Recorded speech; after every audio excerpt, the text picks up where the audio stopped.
Hello again, friends, and welcome back to another edition of Jim Cornette's Drive Thru right here. And you are our friends. Okay. At least some of you are. Some of you got problems. Welcome back to another edition of Jim Cornette's Drive Thru right here on this beautiful fall day, wherever you may be, wherever you are listening. Of course, you know how this show works. We answer your questions. Well, I ask the questions, and the man who answers them is the star of this show. You could send them, as many of you do over and over again, via email to CornyDriveThru@gmail.com or on Twitter using the hashtag CornyDriveThru. But here he is, the star of the show. And by the way, I should say I'm the host, the great Brian Last. This intro sucks. Even I'll admit it this time. Mr. Jim Cornette. Well, you were trying to suck up and tickle my taint there, calling me the star of the show twice, putting some emphasis in it. You still had to backhand a few of the listeners out there. So we'll come back on you on that later on. But I wasn't even going to say that the intro sucked, except this is supposed to be the happy show. This is supposed to be the show where we're pleased and we're happy and we're joyous and we're cheerful. And you didn't include the Cult of Cornette listeners out there in the grouping of, and you are our friends right off the top, when you know that's really my favorite part of your intro, because you bring them in as what they are, a group of our friends. And you just totally disregarded them in that original intro, which is why that I was somewhat put off. Of course, because you're Mr. Inclusive. Are you really happy today? Because this is the first time we haven't reviewed any wrestling on the show for a while. I'm happy. I'll tell you what I've done. What I've done is I've taken what I've now know the kids refer to as a mental health day. I've taken a mental health weekend. That's what they call it now. Apparently they've got an official name for it. When you're not really sick, but you get a few of these, if you have a real job, like none of us in the wrestling business have this, but none of us in the wrestling business hardly have any mental health. But if you have a regular job, you're allowed a certain number of times a year you can call in and take a mental health day. You're not really sick. It's just that if you come into work that day, you will go fucking batshit crazy and cause some damage. So instead, you take a mental health day. Well, what I've done this weekend is I've taken a mental health weekend, but not to just frivolity, with frivolity, not to just frivolously waste my time. I do not do that. You know me, I'm an industrious fellow. I'm always doing something, even if it's wrong.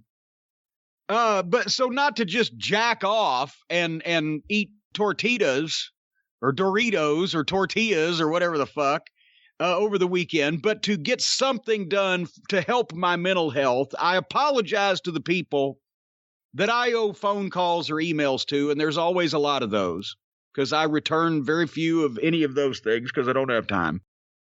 But I was going to try to catch up this weekend, along with the Cornette's Collectibles customers. And when I got back from the post office Saturday morning, Bree says, hey, I say, you know what? I'm going to tackle this. And besides recording this program for a 48-hour period between Saturday morning and Monday morning, I'll have no phone. I've disregarded the phone, no emails. I will have picked, signed, packed, and labeled plus or minus somewhere around 250 individual Cornette's Collectibles orders by the end of that 48 hours. And I'm feeling mighty good about that. Now, it's going to take me a couple days to send all that shit out, and more is coming, of course. But, folks, if you have been a customer of JimCornette.com, our fine Cornette's Collectibles, over the last week, your shit is pretty much going to be shipped by Tuesday or Wednesday. It's going to take a couple of trips to get all this shit over there. Folks, also, we have made mention of excellent Christmas gifts. Brian, you know this. I've got something you can either watch, wear, or mop up after shit available on the web. So what more do you need? T-shirts, face masks, and burger towels. The face mask you can tell people to observe your social distance without uttering a word because they'll see it on your mask, either thank you, fuck you, bye, or just my Cornette face, which is, it just has gobsmackery written all over it that you would be up in that face. The face mask, the burger towels you can mop up after shit, the t-shirts you can wear so you don't spread any germs, you're finally attired and you're cleaning up spills and or protecting your other clothing. Great Christmas gifts, signed copies of Behind the Curtain, the graphic novel, 8x10s and Cult of Cornette membership certificates, only $12. DVDs starting at $9, JimCornette.com. I don't know why this went into a goddamn sales pitch, but I was on the subject. But I'm feeling good about all of that. I've ignored the outside world for 48 hours, or will have by the time it's over with, except for you. I didn't ignore you. I kept you in the circle of trust. Well, I appreciate that. Hey, I got just because you facilitate my speaking to the masses out there who really, truly love me and are my friends, even if you're just saying that at the top of the program. Well, it's truly an honor to arrange your speaking engagements. Question for you. Let's say 1984. It doesn't have to be the year you were there. It could be any year. A phone call is placed to Bixby, Oklahoma, to alert Cowboy Bill Watts that a wrestler needs a mental health day. How does he react? Hey, if you had a broken bone and were in a cast but still able to travel, it was expected that you would show up at the event if you were advertised to wave from ringside so that people would know that you were not false advertised. I don't know what the ruling was if you were in an iron lung. Well, one of my favorite stories. Years ago, Tom Zenk was on Dave Meltzer's IATA show. And Tom was pretty entertaining, but after a while, I think Dave said he stopped booking him because Tom may have been embellishing on some of his stories because he liked the reaction he was getting. But I believe this one, because I've heard it from other sources who were there that week he was in Mid-South. Yes. That apparently he's there for a week in Mid-South, and either his father, I think his father fell ill. It wasn't that his father passed away, but his father fell ill. So Tom calls Bill Watts to say he has to go home to Minnesota to see his dad. And Bill Watts' response was, "You're a flake, boy."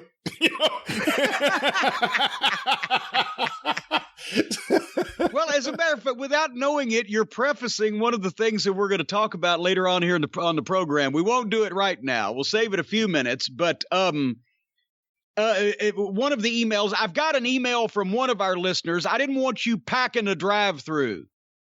You know how some people like to pack these things. You pack in the drive-thru with Charlie from Starkville's ideology. So I've got another email that will shed some light into the travel schedule in Mid-South Wrestling and the territories in general and the things that were expected at the time of the talent and everything. So we'll talk about that later on in the program. But yeah, remember I told you about Zenk?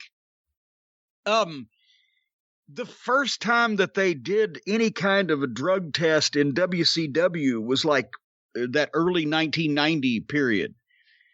And they came in and they said that, of course, a bunch of the guys, high percentage, failed for pot because they hadn't announced a drug policy. They didn't say what they were going to do at this point. They're just taking the test, right?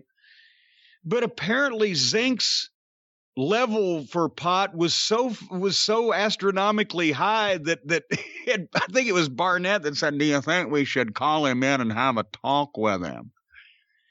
And I think he just, I was thinking it was just maybe that he's the only one happy to actually be here. Maybe that's why everybody else is miserable working here except for Zenk. Well, he got a great contract, didn't he? Yes, he did. As a matter of fact, I don't have my notes here. I have my notes from the booking committee, but he got, I think he was making more than Pillman. And I think he was making more than a lot of the guys. And because he looked great, and I'm not knocking Tom Zenk, and bless him, he passed away not long ago, but he was not at that time a smooth, accomplished veteran professional wrestler. He was a good-looking big kid that was very athletic and not really getting the wrestling business from a psychological factor. There was another story I remember him telling on Observer Live because it was those appearances were great. But he was complaining, I guess, at some point. How come he never did a good interview on a wrestling show then? Because you know why? Because everyone used him as a babyface. He was a natural heel and no one realized it. But he at one point had a little bit of a confrontation. I want to say it was with Ole, but Flair was in the room or Flair was around. And Zenk was complaining about the way he was being used. I forget the number. Let's say $200,000 a year. It may have been 150, but let's say 200 just because I don't remember. And he's complaining about getting all this money and the way he's being used. And he goes, Rick, did you guys pay me $200,000 a year to do jobs? And Rick's response was, who does more jobs than me? And Zenk said, what do you say to that? It shut me down. That's how smart Ric Flair is. Oh, God. Anyway, all right. Well, this is your show. You should guide this thing, shouldn't you? I want to bring up, we need to talk about Len Rossi. So, but it's your show. We can do whatever you want. Well, why don't we start with that? Because that was something we didn't get a chance to talk about on the experience, but he is an important figure in Southern wrestling, and he just passed away. A long, healthy life, 90 years old. Let's talk a little bit about Len Rossi. I think, was he 91? Was he 91? Okay. He may have been 91, but anyway, and of course, a lot of people by this point, because he's been retired for almost 50 years, were saying, well, who? And if they, bothered to read the stories, they would have some semblance of knowledge of how important he was, because a number of the major wrestling sites did encapsulations of his career in memoriam, etc. But it's hard to explain to modern fans how important this guy was to one specific territory, the Tennessee territory, for so long a period of time, and yet most people have never heard of him. Even they know Jackie Fargo, but they don't know Len Rossi. Well, because Fargo, through not only luck, because as we all know, Len's career was ended early by a car wreck, but Fargo was the more colorful guy. Fargo was always, I look at it like this way. If you had to draw a more modern analogy, the way that Len Rossi and Jackie Fargo coexisted in the Tennessee territory, if Jackie Fargo was Dusty Rhodes and Len Rossi was Jack Briscoe in Florida. For a few more modern fans, I don't know if there is a more modern equivalent, but Len Rossi was the babyface, the wrestler. He was a real good athlete. He was a legitimate amateur wrestler, and he was the scientific, as they used to call the babyfaces in the old days, the scientific wrestler. He didn't break the rules. He followed the science of wrestling. And he was fucking great. The drop kicks and the flying head scissors, and he could wrestle on the mat, and he was a pure white meat baby face, good body and athletic, but humble and soft-spoken, Italian, but the people knew that he had moved to Nashville and made it his home for so many years. So he was the hometown guy. Whereas he had never been a heel. Fargo came in as one of the Fargo brothers, and they'd gotten over instantly because of their gimmick and their color and their personality, and they could work, but in a whole different way. Fargo was Dusty. He was a guy who he was the brawler. He used furniture. He fucking, cut the promo. He didn't exchange wrist locks and flying head scissors. And Fargo became a babyface in the territory by being a heel for so long but finally he grew on people. And then, like a Steve Austin, as we've drawn the comparison, the people really switched him. And so then the bookers went ahead and switched him. And he never was a wrestler, but he had all the color. So, he was the entertainment, but Rossi was more important to Nick Goulas's promotion in the office than Fargo ever was. Fargo was the top guy. He was the main event star. And he always, I think, even though Rossi was so consistent for so many years, Fargo was still the box office attraction, but Rossi often would book for Nick. And I don't think Fargo ever wanted to book. I don't think they ever let him book. I'm sure he probably booked a bunch of shit for himself. And being the top guy, you could do that.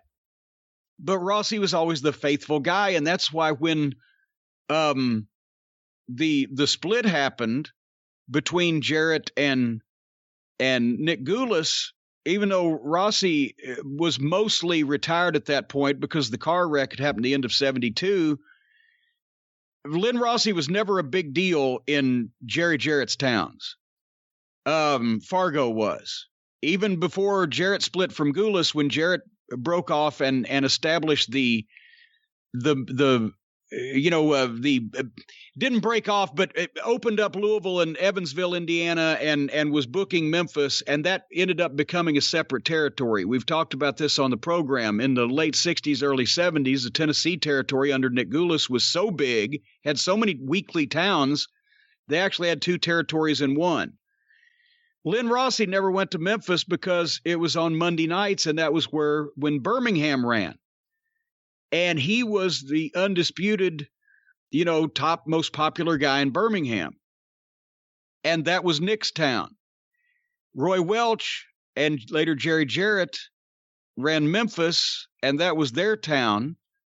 And Jarrett had been a fan of Fargo's, and Fargo had been most over in Memphis among all those years. So it happened that way. Anyway, Fargo and Rossi, as you've talked about, and Brian, you can come in on this, Fargo and Rossi didn't really get along because of that rivalry and both of them really being the top guy and being such different kind of people to begin with. But, at the same time, Rossi was a more important office guy. Later on, he did commentary for Nick after his wreck, even though he wasn't real good at it, but it was because of his name. Wasn't he Nick's booker too? He booked off. He booked when he was still in the business. Booked, Nick's in the towns like Birmingham and Chattanooga that often had separate programs running than the northern towns are over in Memphis. So, but there was that rivalry between him and Fargo. They never really had a lot of good things to say about each other. As a matter of fact, you've talked to Len Rossi more than I have in the last 45 years. I met him as a fan and got his autograph. You actually had him on your show. I had him on 605 probably 2-3 years ago, and it was a really good interview. I believe it was right after Mario Milano died, because Mario Milano, before he became one of the all-time legends of Australian wrestling, worked in Tennessee. Yeah, it was huge, big baby face. Yeah, and he had teamed with Len Rossi. So we talked a little bit about that and then a little bit about other things, and I guess I can reveal it now. While the interview isn't necessarily in kayfabe, there were certain things he wasn't going to talk about, and there's certain things I knew not to ask him. Right. I knew I couldn't make any pointed questions that would reveal that the business was a work. He wasn't going to do that still. That old school, like Bruno. They'll talk and they'll loosen up on certain things over the years, but they still won't come out and just flat out say, this is what was going on. But after the interview ended, we talked for a few minutes and he apologized and he explained that. And I said, I completely understand. That's what I expected. And that's why I didn't ask you certain things. And then he proceeded to say, he proceeded to say what he really felt about Nick pushing George Goulas. Oh boy. But he didn't want to say it on the air. But, he thought that was a big problem, that really did hurt Nick. And he was just a really nice guy, and he was really with it. I mean, I hope when I'm in my late 80s, I'm as with it as he was. He obviously changed his life around after the car crash. A few years later, he got into organic food and healthy food. He opened up his health food store in Tennessee. Yeah, as a matter of fact, that was back then, there were really not really such things as health food stores. He said after 20 years of wrestling and almost 15 years being a top guy in Tennessee, and like we said, booking for Nick and being a top star, he has the car wreck. He can't wrestle anymore. He started drinking and was depressed. And then I can't even remember what the happenstance was that led somebody to mention, hey, you could change. No, he got some kind of... Didn't he get to the hospital? He got sick. Diverticulitis or some kind of stomach issue. And the doctor said, you can cure this. And he got into eating healthy and naturally. His ankle, basically, his several parts of his body, but his ankle was really bad fucked up to where he couldn't. He tried to work some when Joey, his son, turned pro, and Joey was not He didn't look or work anything like Len. Sorry to say, but he really stayed in great shape, and that's why he was, like I said, he was 91. He and Cowboy Bob Ellis, who would have thought this years ago, were the oldest two major wrestling stars left. But yeah, that health food store, he operated it until just a few years ago when the city ran him out of the building on a construction project, and he started selling stuff out of his garage at home. But that business he'd been in twice as long or more as he was in wrestling at that point. And everybody in town knew him. And, you know, he was a real nice guy. Just, that was the thing. You can't have baby faces like him anymore, because he was literally a legitimately nice guy and came off just like Len Rossi on TV. He was being himself, except he wasn't saying wrestling was a work. And now everybody, babyface, heel, whatever, has to be crazy. But he was legitimate because he had started training and wrestling when he was a teenager and did shoot fighting against adults. Well, not shoot fighting, but shoot matches, wrestling matches, and those smokers of the amateur club fights. So he really knew what he was doing.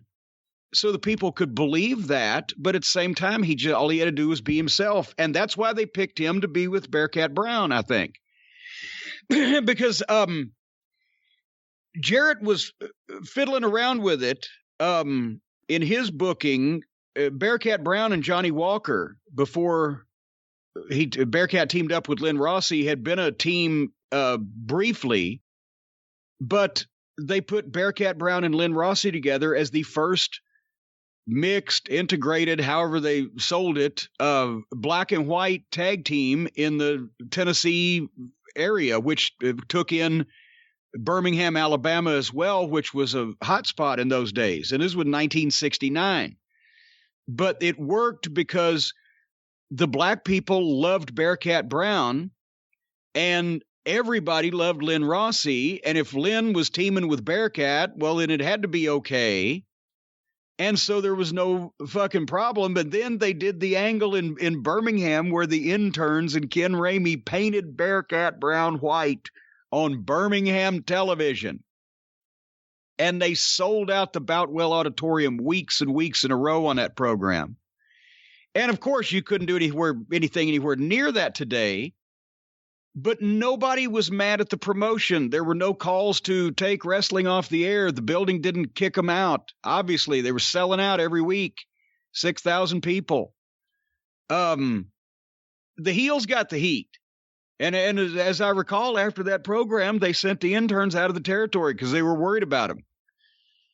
But at the same time, that's what made, and then they took it. That was Lynn and Bearcat were an early babyface team here when Jarrett opened up Louisville, which it wasn't quite as odd here as it was in Birmingham, but it still hadn't been done because Louisville had been dark since before the Civil Rights Movement. The Civil Rights Act was signed. But all over the territory, they did that, and they were huge as a fucking team. And they had a couple year run before his wreck, but it was big business. When you were going to ask a question. When I was going to say, when Len died, I went and looked through the archives, and I found my Len Rossi folder. Again, this is the archives that are from Wrestling News, Wrestling Review, Ring Wrestling. I think this would be from Ring Wrestling and maybe from Wrestling Review. I'm not sure. But I found a photo I'd never seen before. It is Len Rossi and Bearcat Brown embracing, hugging each other in the ring while the fans are just jumping up and down around them. I think it's in Birmingham. Yes, it's a famous picture. It is in Birmingham. The people are up on the apron of the ring, kind of, right, trying to reach up to them, and they're hugging each other and all after a match. It's such a beautiful photo, and I had never seen it, and I just said, wow, this really says so much. And by the way, most of that crowd there is white, from what you can see. And it's a pretty big thing. We talk about Sputnik Monroe and whatever he did, whatever Roy Welch did, but the African-American fans were allowed to attend wrestling shows because of Sputnik Monroe in Memphis. And then you look at this. But a black guy wasn't allowed to wrestle a white guy yet. Or team with him. And then actually they worked it in. They even did a gradual thing because that's why Nick used to love to bring in those Japanese heels, I think. They worked a deal where Bearcat Brown and a black partner worked against the Japanese heels first, just to kind of feel it out. They were going by shades at that point, right? It was insane. And, you bring up the heat between Len and Jarrett and his crew, for lack of a better term, but, Jackie Fargo. But, one of the infamous incidents, it took place in Louisville. There was a match that turned into a shoot between Dandy Jack Donovan and Tojo Yamamoto, where Dandy Jack ended up, because of whatever Tojo was doing to him, going for Tojo's eye.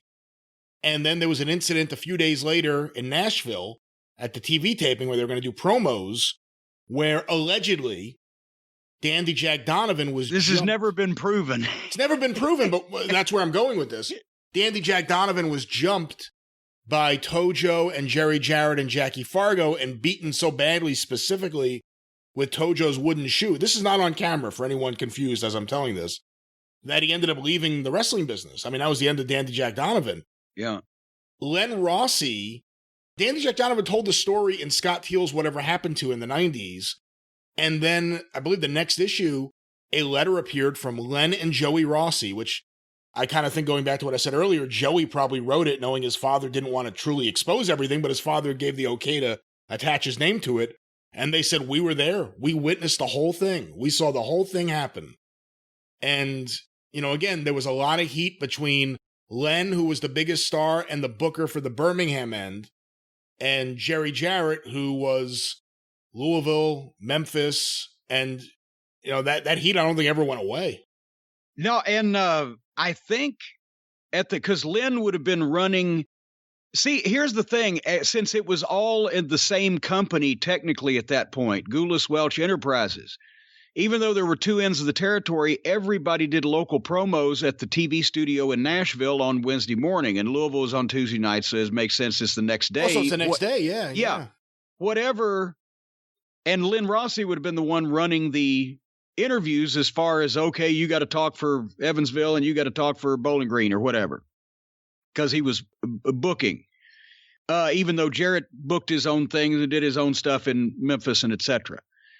So the point is, whatever happened between Jack Donovan and Tojo he had a reputation for being fucking a bad person to cross if you fucked with him, but he didn't have a reputation for being unprofessional in front of the fans. And each one of them had their story. Jack Donovan thought that he was being disrespected and beaten up, blah, blah, blah, whatever the fuck. But Donovan goes for Tojo's eye. Well, that was it. At that point, because Fargo, Tojo, and Jarrett, that was the nucleus of the Memphis crew, which at the time was the big fucking city.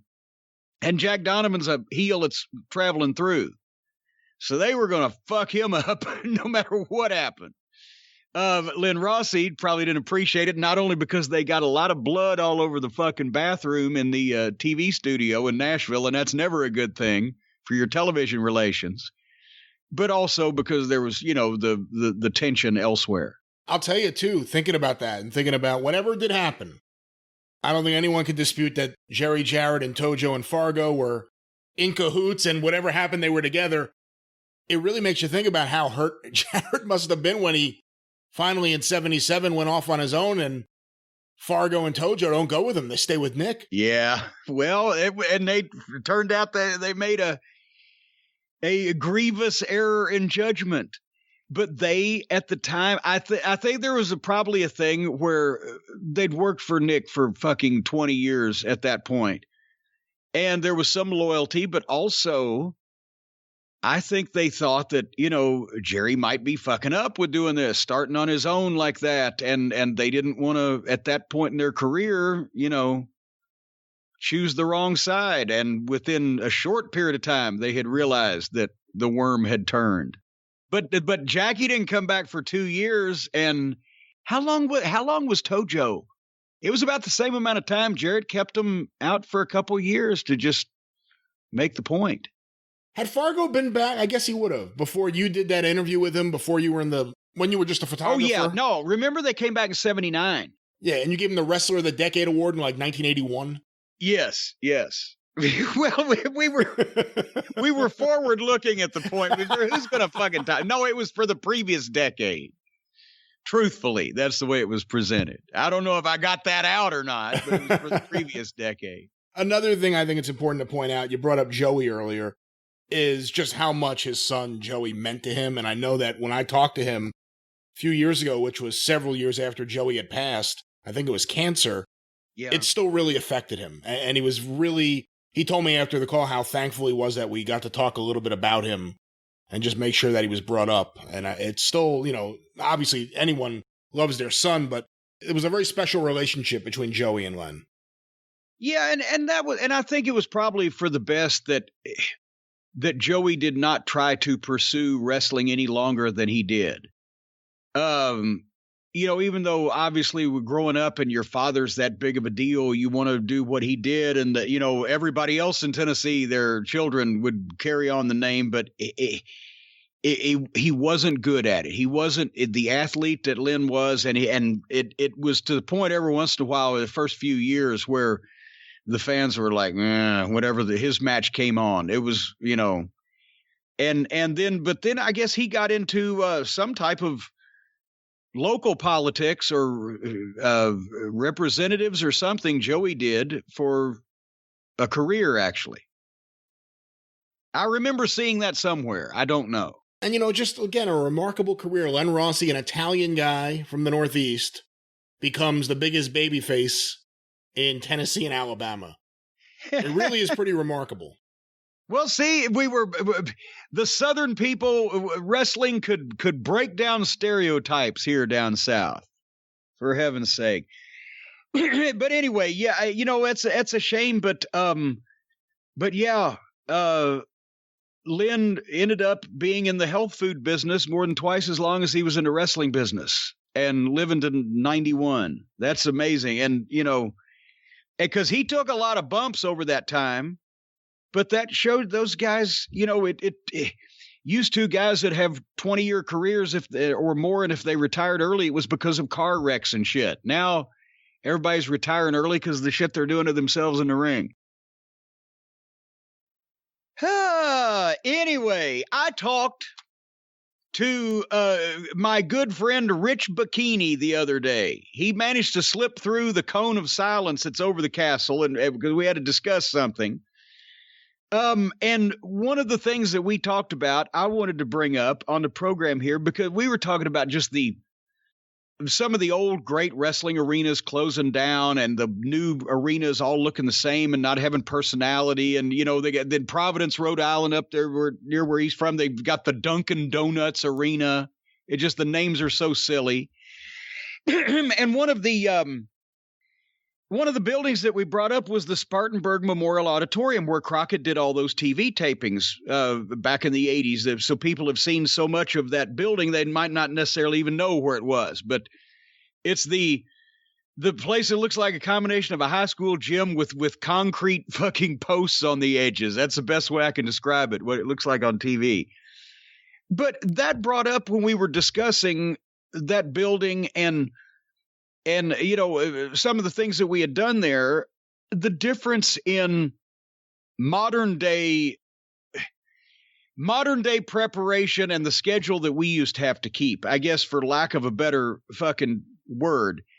Because I was talking about the building, I was explaining, well, it was so hot in the especially in the summertime. In the wintertime, when it was 2,000 people in there, it wouldn't be cold because it was the body heat and TV lights. But in the summertime, it was so hot, and the locker rooms were so small.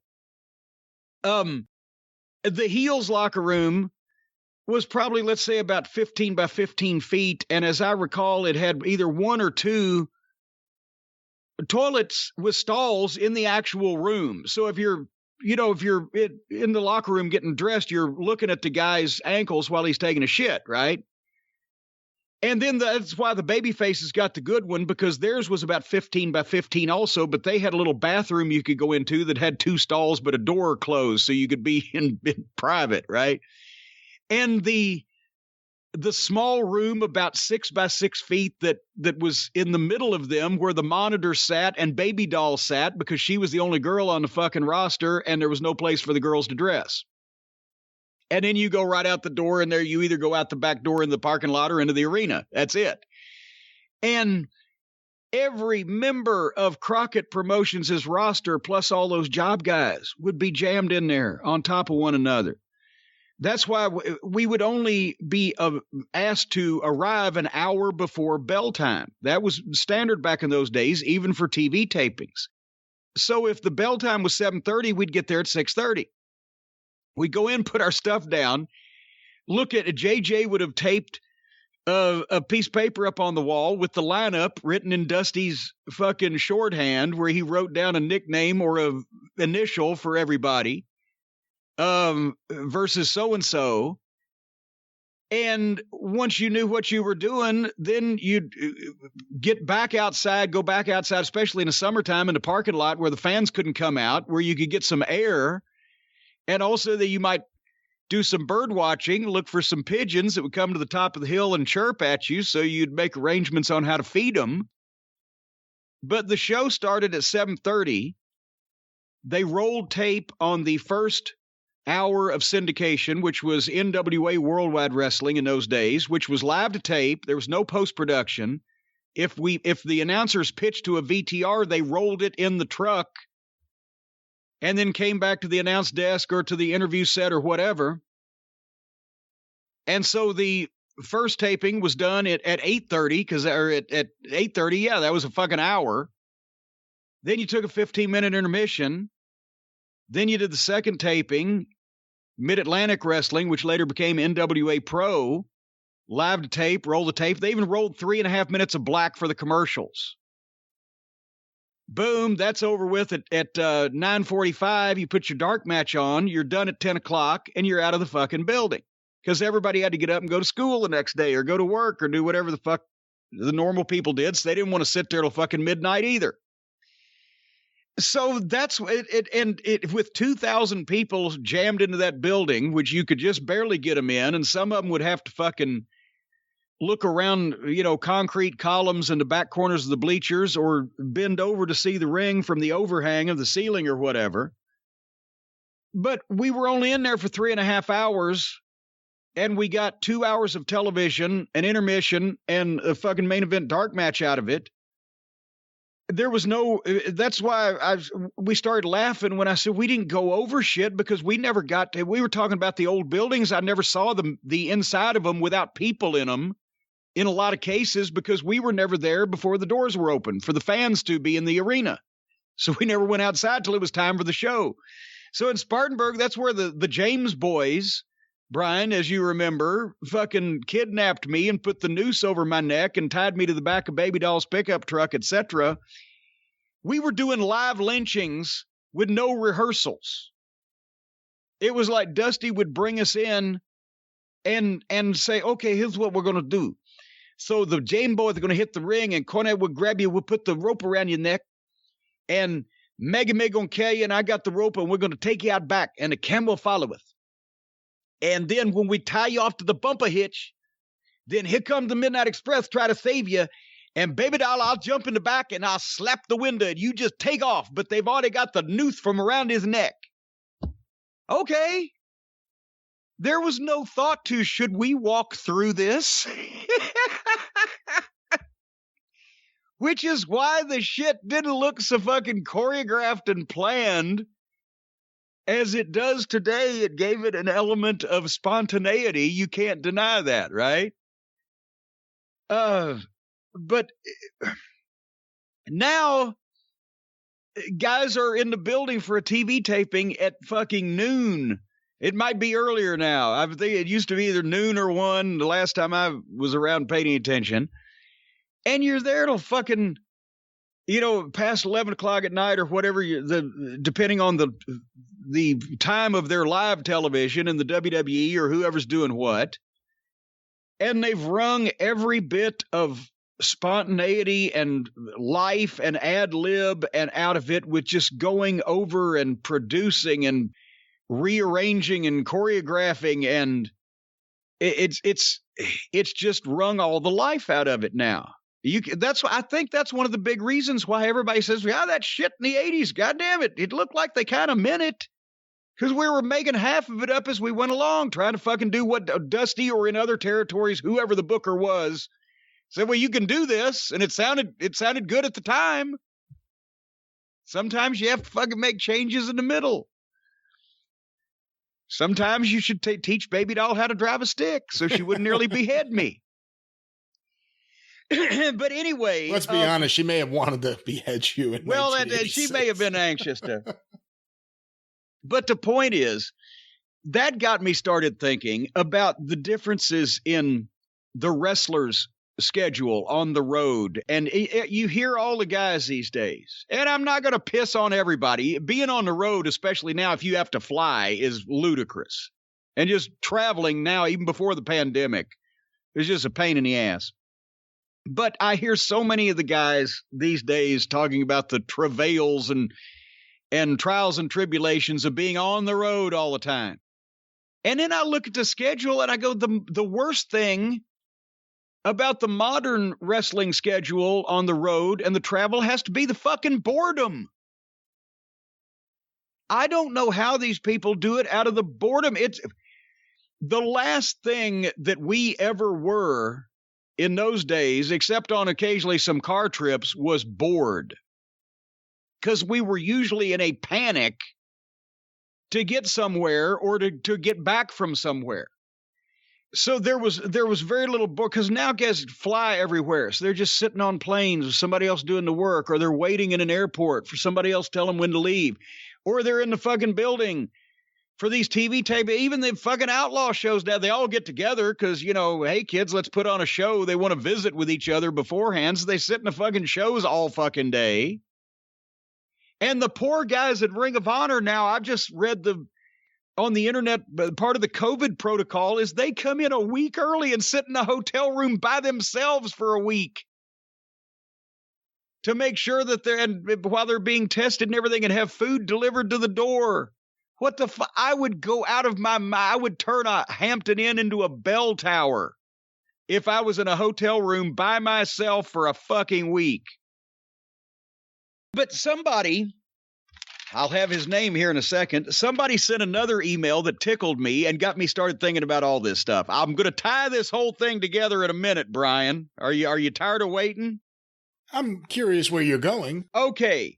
Sean wrote, big fan of the podcast. Thank you for sharing your insight with us every week. I've had this question in mind for a long time. How common was it for non-wrestlers, i.e. managers, bookers, office guys, etc., to work out with the wrestlers? I know Vince worked out with Hogan, and I believe Bruce Pritchard has mentioned working out and tanning with Randy Savage. Oh, come on. Well, no, tanning, I believe. And additionally, here's the question that Sean asked. Did you ever work out with any of the boys? Sean, you don't know me very well, do you? I've not only never worked out with the boys, I've never worked out with anybody else either. I have been on exercise equipment otherwise than because it was in the dressing room, in some building that we were I was sitting on it while I was changing my clothes. I've been on exercise equipment and meant it whenever I had physical therapy on my knees or my hip several years ago. Otherwise, I have never in my adult life exercised on purpose. I got exercise as a byproduct of doing things. And I've never seen anybody else work out unless we were there shooting video of it for a fucking video. But here's the thing. I'm going to tie all this together now. Talking about me working out with the boys, talking about the Spartanburg Memorial Auditorium and the schedule we had for television, talking about all the guys saying the road is so hard, all made me realize that the wrestlers of today don't even understand what the wrestlers of yesterday's schedule was like. And the wrestlers of yesterday, I don't think, know what the fuck the wrestlers of today's schedule is like.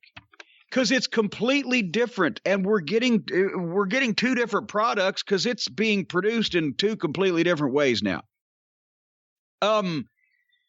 As I mentioned, back then we literally worked so much, and we're going to illustrate this. We've done deep dives before on wrestling matches and wrestling finishes and wrestling programs, but never actually really with a specific thought of just where we were going and how long it took us to get there and what we did along the way.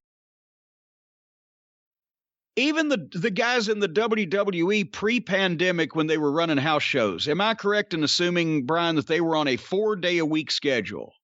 One day of TV and 2 or 3 days of house shows in adjoining. That sounds about right. I don't know for certain, but because if you were on Raw, you're on Raw. If you're on SmackDown, you're on SmackDown, and they had a couple of whatever the fuck. And so, and yes, because you can't live in a territory anymore.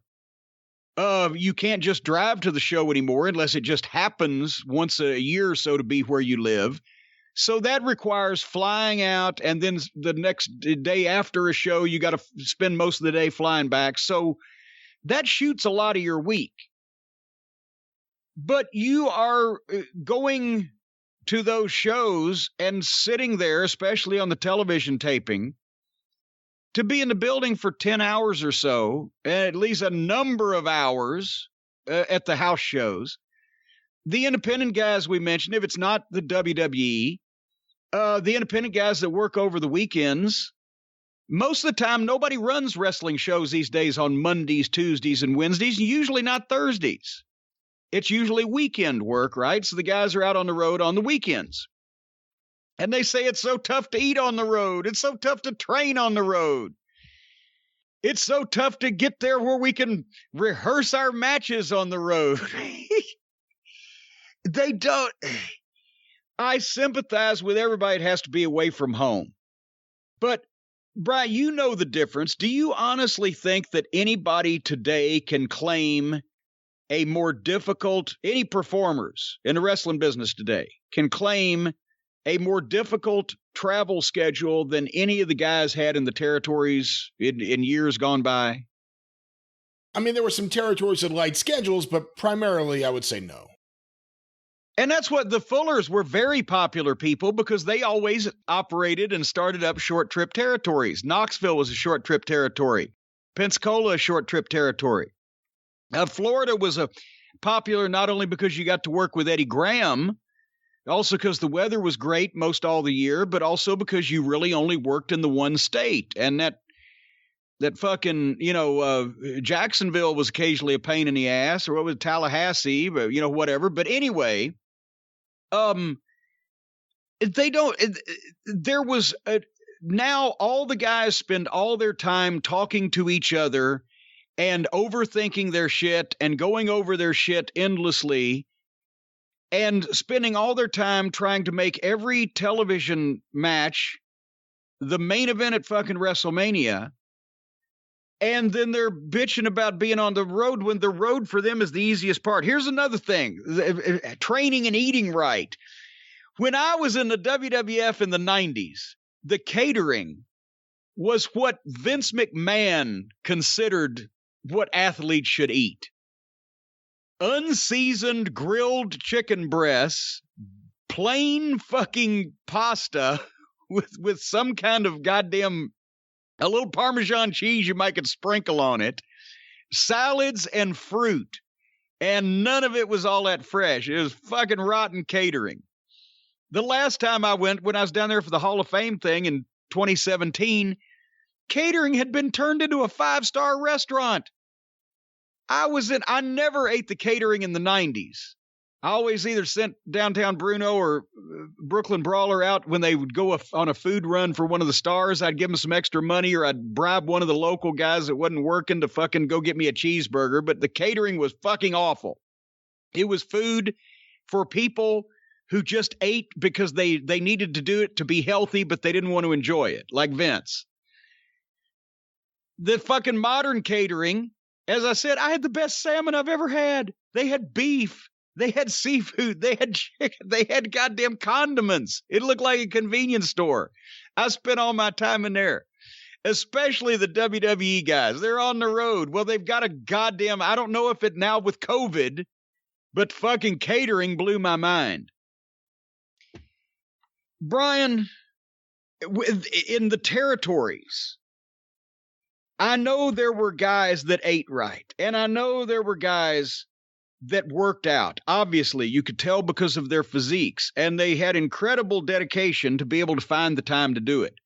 But like Flair, before he was NWA champion, Flair, the workout freak that he was, he put a gym in his fucking house. Not a treadmill, not a bike, not a bench press, a gym, an actual gym in his house, because that was the only way he could visit it and still make the fucking shots. So I thought it might be fun. Haha. Feel free to shoot me down on this now, Brian. I thought it might be fun if we just went and looked back of a couple of weeks in the territories and our schedule, which I have access to because I kept all my shit. And I want you as a casual observer to explain to me when the fuck that any of us were supposed to go to the gym and work out. What do you think? I think that's a great idea. Which territory I mean, if it's Mid-South, I don't know how you're going to do it. Well, it actually, here's the thing. By the time that we got to Crockett, it wasn't just the Mid-Atlantic territory anymore because they'd opened up Philly and Baltimore and we were flying. So I don't have the accurate records that I have. In Memphis, we've established the schedule, and it really didn't vary because all the towns were weekly and it was what it was. And not everyone was working out. Not everyone was working. Yeah. But we never really got to work the Mid-Atlantic territory when it was only the Mid-Atlantic territory. And having said that, there were some long trips in that thing too. The double Charleston rib, Charleston, South Carolina to Charleston, West Virginia, which would be somewhere around 500 miles when they'd book them back to back on, successive days. And because they were running 2 and sometimes 3 shows a night in North and South Carolina and Virginia every night of the week, it was hectic, but we never got to do that alone. So I went to Mid-South because this is an example of what their schedule would be like in the territories. Some were shorter. As we said, Memphis was a 2,000 mile a week loop. So that was kind of mid-range. It wasn't a short trip like Knoxville or Continental that we mentioned down in Pensacola, but it wasn't a Mid-South. It wasn't Calgary.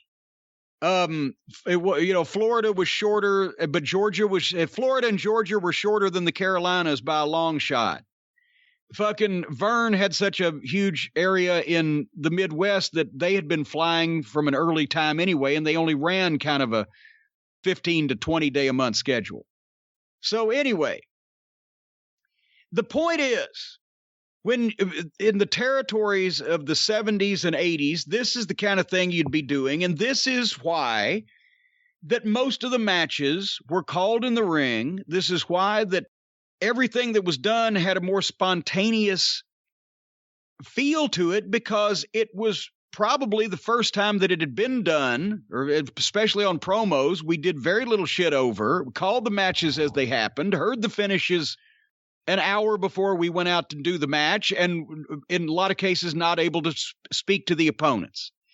But explain to me how you have a personal life when you do this, and explain to me why all these fucking guys who have this fucking weekend schedule now are bitching about life on the road. Or in the case of some of them, they flip out and they say, oh, we're living the life of rock stars, so we've got to assault a bunch of people over it. This was not a rock star's life here I'm about to describe to you. Let's just start off with Monday, April 2, 1984. We're living in Alexandria, Louisiana, which is the midpoint in the state of Louisiana. Most of the towns are either north or south or east or west. We're right in the middle of it, right? Otherwise, you wouldn't pick Alexandria, Louisiana as a place you wanted to live, especially in 1984. We're in Baton Rouge. That's a gimme. It's only 100 miles each way. And we had to be in the building at 6:30 or we'd get fined $50 because the show started at 7:30. The shows back then started at 7:30 on weeknights, usually 8 o'clock on Friday and Saturday, because people needed to have time to get off of work, get home, eat something, and grab the kids and get to the wrestling matches.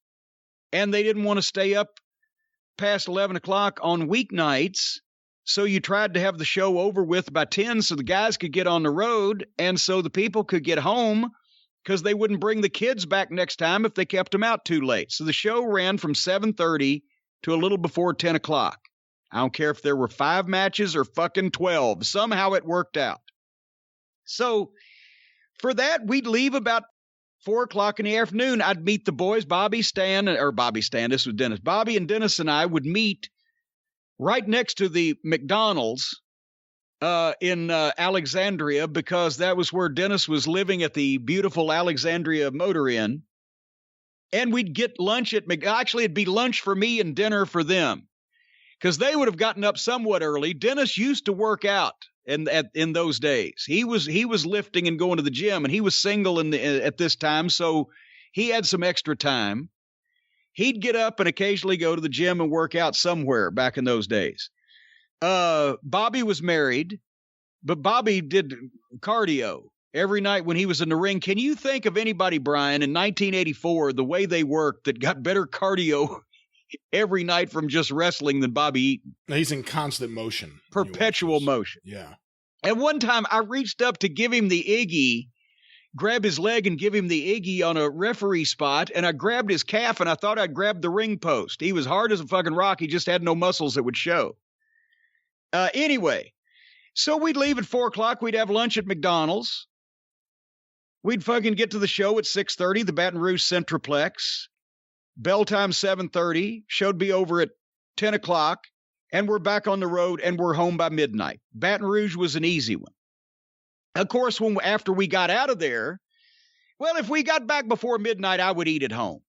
But usually after the matches, I'm on the search for fucking food. Some things have never changed. Because the boys would get up earlier, so they'd have breakfast. That way, when they ate on our way to the show, that was really their dinner, because then after the show was Miller time, and they were more concerned with drinking beer. Since I was going to sleep until a couple hours before I had to leave town, I never had breakfast, so my lunch at the fast food place on the way out of town was my breakfast, and then I wanted to eat as soon as we got out of there.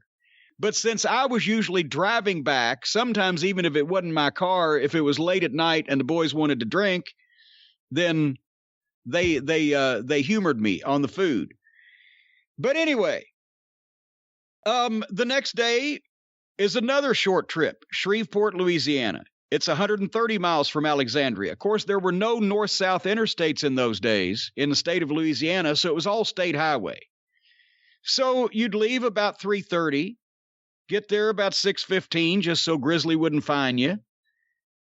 Fucking be done at 10 o'clock, and you're on the way back. And the same thing again, when we would meet for the ride, we'd go to stock up on some fucking fast food, get to the town, get back, and in this case, I would not come back because Wednesday, Shreveport was interviews at the TV station. So while it was only, 2.5 hours up there after the show, I'd stay over at the beautiful Alamo Plaza Motor Inn. The boys could go on home, and then we would do interviews all day, the rest of us, at the TV station in Shreveport, and then that night had to go to Jackson, Mississippi, which was 200 miles from Shreveport. So we'd start interviews at 9 o'clock in the morning, finish those about 3 o'clock, hop in the car, rush to get to Jackson. They wouldn't fine us if we were late on the Wednesdays. There I'd meet up with the boys again. Boom, we'd do another fucking show and then head back to Alexandria, which was another 200 miles. So we would get home Wednesday night at somewhere around fucking 2 in the morning from Jackson, Mississippi, because it was not all interstate. You're on the back roads, stop signs in little towns, speed traps, etc. So in that period from Tuesday afternoon until 2 a.m. Thursday morning, we've driven 330. We've driven about 550 miles. We've worked 2 house shows, and I've done a 6-hour stint of interviews. Do you see time to work out yet, Brian? No. Then we get back to Alexandria Wednesday night, Thursday morning, about 2 o'clock, as I said. Well, the next day we got to go to Crossett, Arkansas. Well, that's only 150 miles away, but it's up in freaking Arkansas. Did I mention all state highways, no interstate? And it's an outdoor show at a school gym, so we got to get there, make sure we find our way in. There's 1,000 people there, so it's not bad. We're on the ball field with the Rock and Roll Express. But Hunter said we probably left about 3 o'clock in the afternoon, and we probably got home about 1 a.m. Because that was good, because that way we could sleep a little late the next day, because the next day was going to be a long day. Houston, Texas, 500 miles round trip. Not all interstate. Plus, it's a Friday. So even back in those days, when you get into Houston, Texas on a Friday evening, round about fucking 6:30, you had traffic, right? So we would leave, and to make sure we had time to stop and eat, and maybe even eat again if we left at fucking, because it's going to take every bit of 5 hours. And we got to be there by 7 o'clock because the show's at 8. So we're going to leave at 1:30 because we're going to eat lunch in Alexandria, and we're going to eat again before we fucking get to the building, probably at a Dairy Queen somewhere around Beaumont or Port Arthur off the interstate. We get there at 7 o'clock. Bell time 8, the Houston shows at the Sam Houston Coliseum, and thank goodness so much of the tape it still exists because Paul Bosch tapes all of his events. Those mega shows with all those main event matches and all those stars that people see on YouTube, they never lasted 3 hours. You didn't have to. Maybe the Superdome would probably go 3, especially if Flair was on top. But otherwise than that, even these mega shows did not last 3 hours. People's asses went to sleep. Plus, you had to get out of there and get to the next town.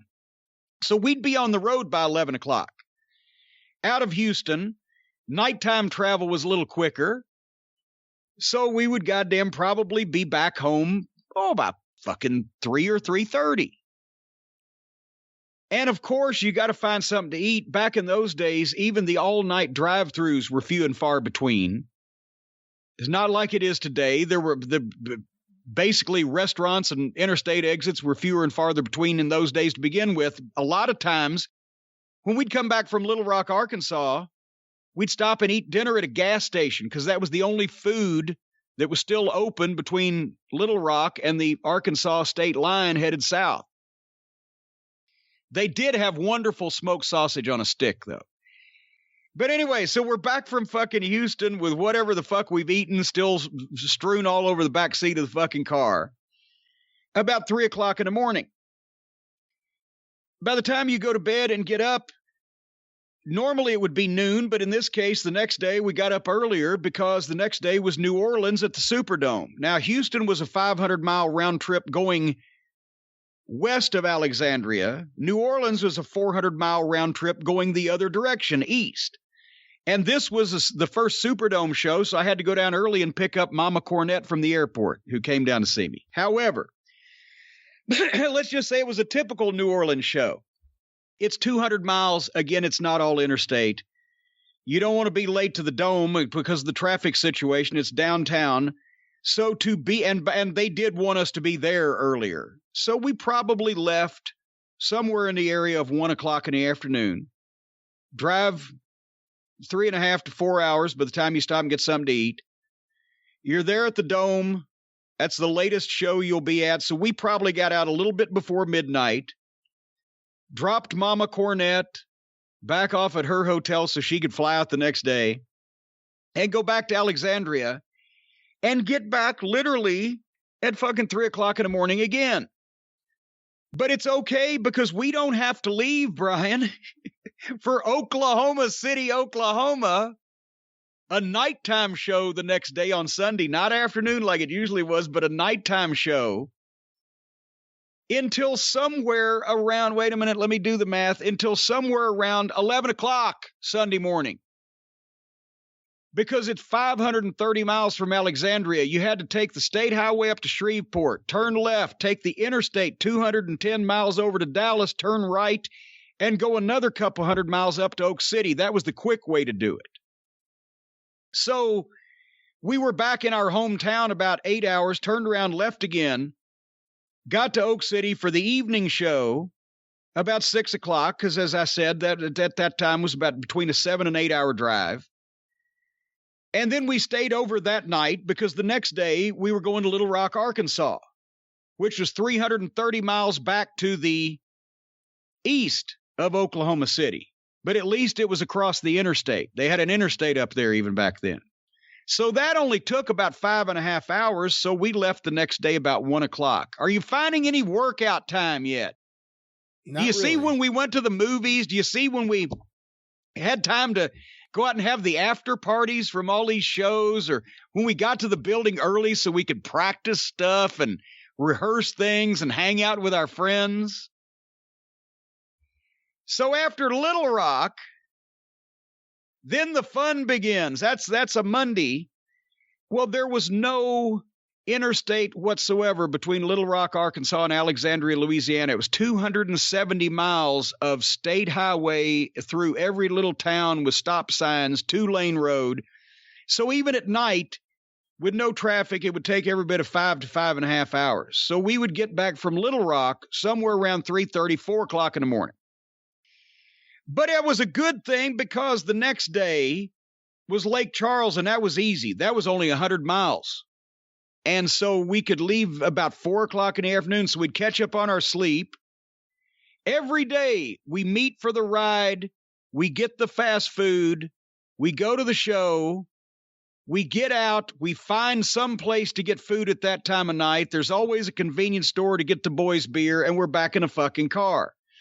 Lake Charles, we leave at 4 o'clock on Tuesday. We go down there, we work the fucking show, we're back at about, say 12:30. But that's a good thing because the next day's Wednesday. I have to leave Alexandria by 6:45 in the morning, counting rush hour through fucking Bunkie and Nacogdoches to fucking get to Shreveport to do interviews by 9 o'clock. And we do interviews for another 6 hours. And then we have time. And thankfully, Bobby and Dennis didn't have to do interviews since I handled them, but all the other guys are there. Then we have just enough time to leave the TV station. The guys that wanted to would go to the bank there in Shreveport and cash their checks, go to the Pizza King and have a fucking pizza, and head on over to the Irish McNeil Boys Club because we got 2 hours TV to shoot that night, which started at 7:30, finished up about 10 o'clock, and we were back home in Alexandria by midnight. Which was a good thing because the next day was fucking Biloxi. Remember what I said about New Orleans being 200 miles the other direction? Well, goddamn Biloxi's 60 miles past that. And I fucking hated Biloxi. And so that is 260 miles each way. Literally a fucking 5-hour drive. So we leave at fucking 1:30. We get to the building at 6:30. We leave at 10. We're back home at 3. The next day, Friday the 13th, Baton Rouge again. So we go back 100 miles the direction that we just came the previous morning to go to Baton Rouge and 100 miles back. Because we got a big weekend coming up. They probably gave us a good fucking rest there. Because on Saturday, April 14th, we had a matinee and an evening. Brookhaven, Mississippi at 2 o'clock on a Saturday afternoon at a fucking high school. 300-mile round trip. We got back home just in time to work Alexandria that night, where we were actually home so we could sleep in our beds and get home before the evening news. Because the next day, on Sunday, April 15th, we were in Beaumont, Texas at the Civic Center at 2 o'clock in the afternoon, which meant since it's 160 miles, we had to leave for that show at fucking 10 a.m. So we left on Sunday at 10 o'clock in the morning. We got to Beaumont at 1. We did the show at 2. We finished at 4. We drove another 90 miles to Houston. We worked a show that night. That was the last Stampede, so we actually worked 2 matches that night. Got out of there at almost 11 o'clock and got back home to Alexandria at 3 a.m. So that was a 17-hour day. I haven't got any gym time yet. Have you, Brian? Am I leaving anything out? Did I leave out the time that we have all the fucking time to tape the vignettes and everything and stuff? Oh, yeah. Do you want me to go on? There's another several weeks of this. Well, no, I think we've gotten the point. We've got the idea. Let me just count one thing. 1, 2, 3, 4, 5, 6, 7, 8, 9, 10, 11, 12, 13, 14. Holy shit, we did a goddamn show on a Friday afternoon at 3 o'clock in Hughes Springs, Texas. I don't ever remember doing a Friday afternoon fucking. How does that draw? I mean, it's April. School's. It was a school. It was a school deal because we were in Texarkana that night, and they arranged a thing at the school, and all the kids came to the school. I remember it now. All the kids came to the show because it was a school thing. 3 o'clock after school got out. Did $5,300. That's about fucking 500 people. Actually, more because kids' tickets would have been cheaper. Anyway, I was counting 7, 14, 15, 16. 17 days later, I got a day off. After that schedule that I just described to you. So you got a day off. Did Dennis and Bobby get days off too? Yes, we all three had a Wednesday off. Okay. Because as a matter of fact, hold on, and I'll tell you. I just closed the goddamn thing, not knowing you'd ask a follow-up.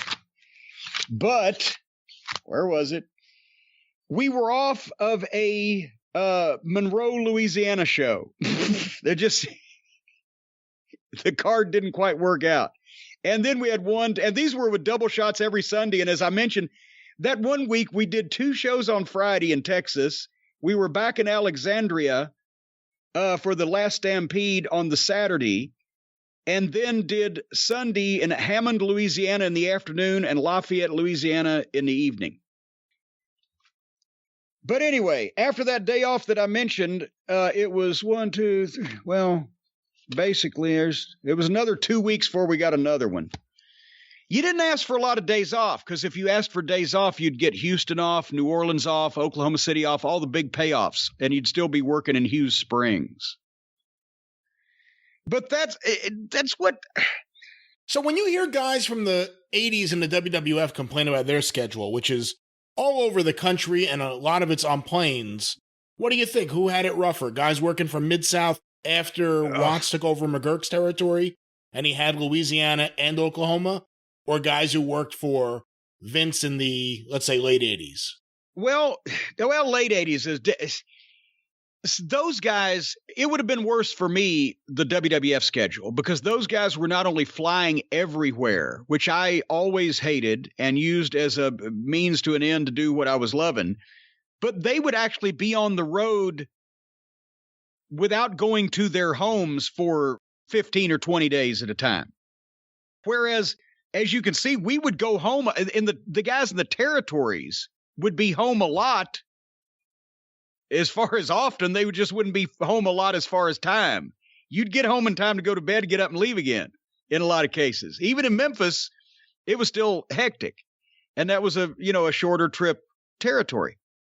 But that's why I'm saying the difference in the territory, because you can't say that the WWF in the 80s was a territory schedule. Crockett by 1986 wasn't really a standard territory schedule. Guys like the Sheik, who he loved to make his trips in his territory. He loved to travel with the boys. He loved to have he loved to do the car trips. He loved being on the road. You can imagine him, but he also liked to go home and be with his family. So he would go from Detroit to Cincinnati and then go back home that night. He also had a limo. Well, he had a limo, but still, yes. But then he'd go back to Dayton the next day, but Grizzly Smith, who I can't imagine how he did this, especially at his size. It had to be so uncomfortable. But he made the Mid-South schedule. All the guys that worked there for it, DiBiase said, I worked there for a year and a half. My hair was falling out and I wanted to quit the business, right? It broke everybody. Grizzly's the only guy that did it all those years. Himself on and on without leaving the territory because he was Watts' agent. So he probably, from the last The falling out that he had with Watts when he was booking for the Culkins in Mississippi was what, 78-ish? So by 1979 or so, until the end of Mid-South Wrestling, Grizzly made every fucking town that I'm aware of and never stepped foot on a plane. After the deal, he was going to Puerto Rico one time, I think in the early 70s. And the landing gear wouldn't come down, and they had to foam the runway, and they were telling people this could be it. And he told himself, and I can identify with this, if I get down, I ain't getting on another one of these motherfuckers. And he did, and he didn't. So he would, I mean, we had a couple, as you can see from that schedule, there was many times where I would go 2 days without eating a meal anywhere else but in our car. But he would have a young preliminary babyface or heel, whoever was not making a lot of money, and he'd have him drive Grizzly's car. So it didn't cost the guy any no gas, didn't put miles on his car. Grizzly would fix him up with his hotel, whatever, but Brickhouse Brown did it. Everybody did it at one point. But Grizzly was in that car, and he was the first one to the fucking show and the last one to leave. It was amazing. Anyway, that's the difference in life on the road today and life on the road back then, and any of the territories. The fucking West Texas territory was a long trip territory from what I've been told. And I mean, I've been to those places. I never worked that territory. I can't imagine driving between fucking Amarillo, Lubbock, Midland, Odessa, out to Albuquerque and across Tucumcari on a weekly basis. That had to be insane. Terry Funk told me one time, they did their TVs, I think, on like a Saturday or a Sunday morning after some long trip that was like 8 hours away up in New Mexico or whatever. And they fucking left late and had to drive 100 and some miles an hour to get to this fucking, but West Texas is so flat. You could get away with it out there. But anyway, it was always, that's the thing, when you left at the right time, you still would encounter traffic. I remember one time we were in Texas, and the first time we were in Texas on Easter, and didn't realize everybody in Texas on Easter Sunday is on the fucking highway because they're all Catholic. And we were trying to get to Houston before we got fined, and Dennis Condry was driving 70 miles an hour down the goddamn the shoulder of the road, the emergency lanes, trying to get there. Things would happen, and you'd pretty much every couple of days you'd be in some kind of panic, wondering if you were going to get to your next shot. So there was a lot of time to dwell on these dramatic morality plays that the guys come up with in their minds, or practice things or rehearse things or whatever the fuck. It was, you get there, you get the gist of what you're doing, you know who you're working with, you fucking do it, and you go and you leave and you do it again the next day or sometimes later that day. And it was hectic to lead that life, but it led to a lot better performances, it seems like. Well, it's too bad when you were on the road and you needed a place to eat. Back then, you didn't have too many options. You didn't have something like Magic Spoon that you could take with you on the road. You are exactly right, because, from the time that I was a kid, and I would always be told, oh, you shouldn't eat cereal. Cereal's bad for you, all the sugar and the carbs and the unhealthiness. Cereal was looked at as junk food. Well, no more, because now you can have great tasting cereal and not feel guilty about eating it. Our friends at Magic Spoon are back. I don't know where they've been. They haven't been anywhere. We've gone away. They've been right here producing amazing cereal. Cocoa flavored, fruity flavored, frosted flavored, blueberry flavored. Tastes amazing, too good to be true. We've been raving about it forever.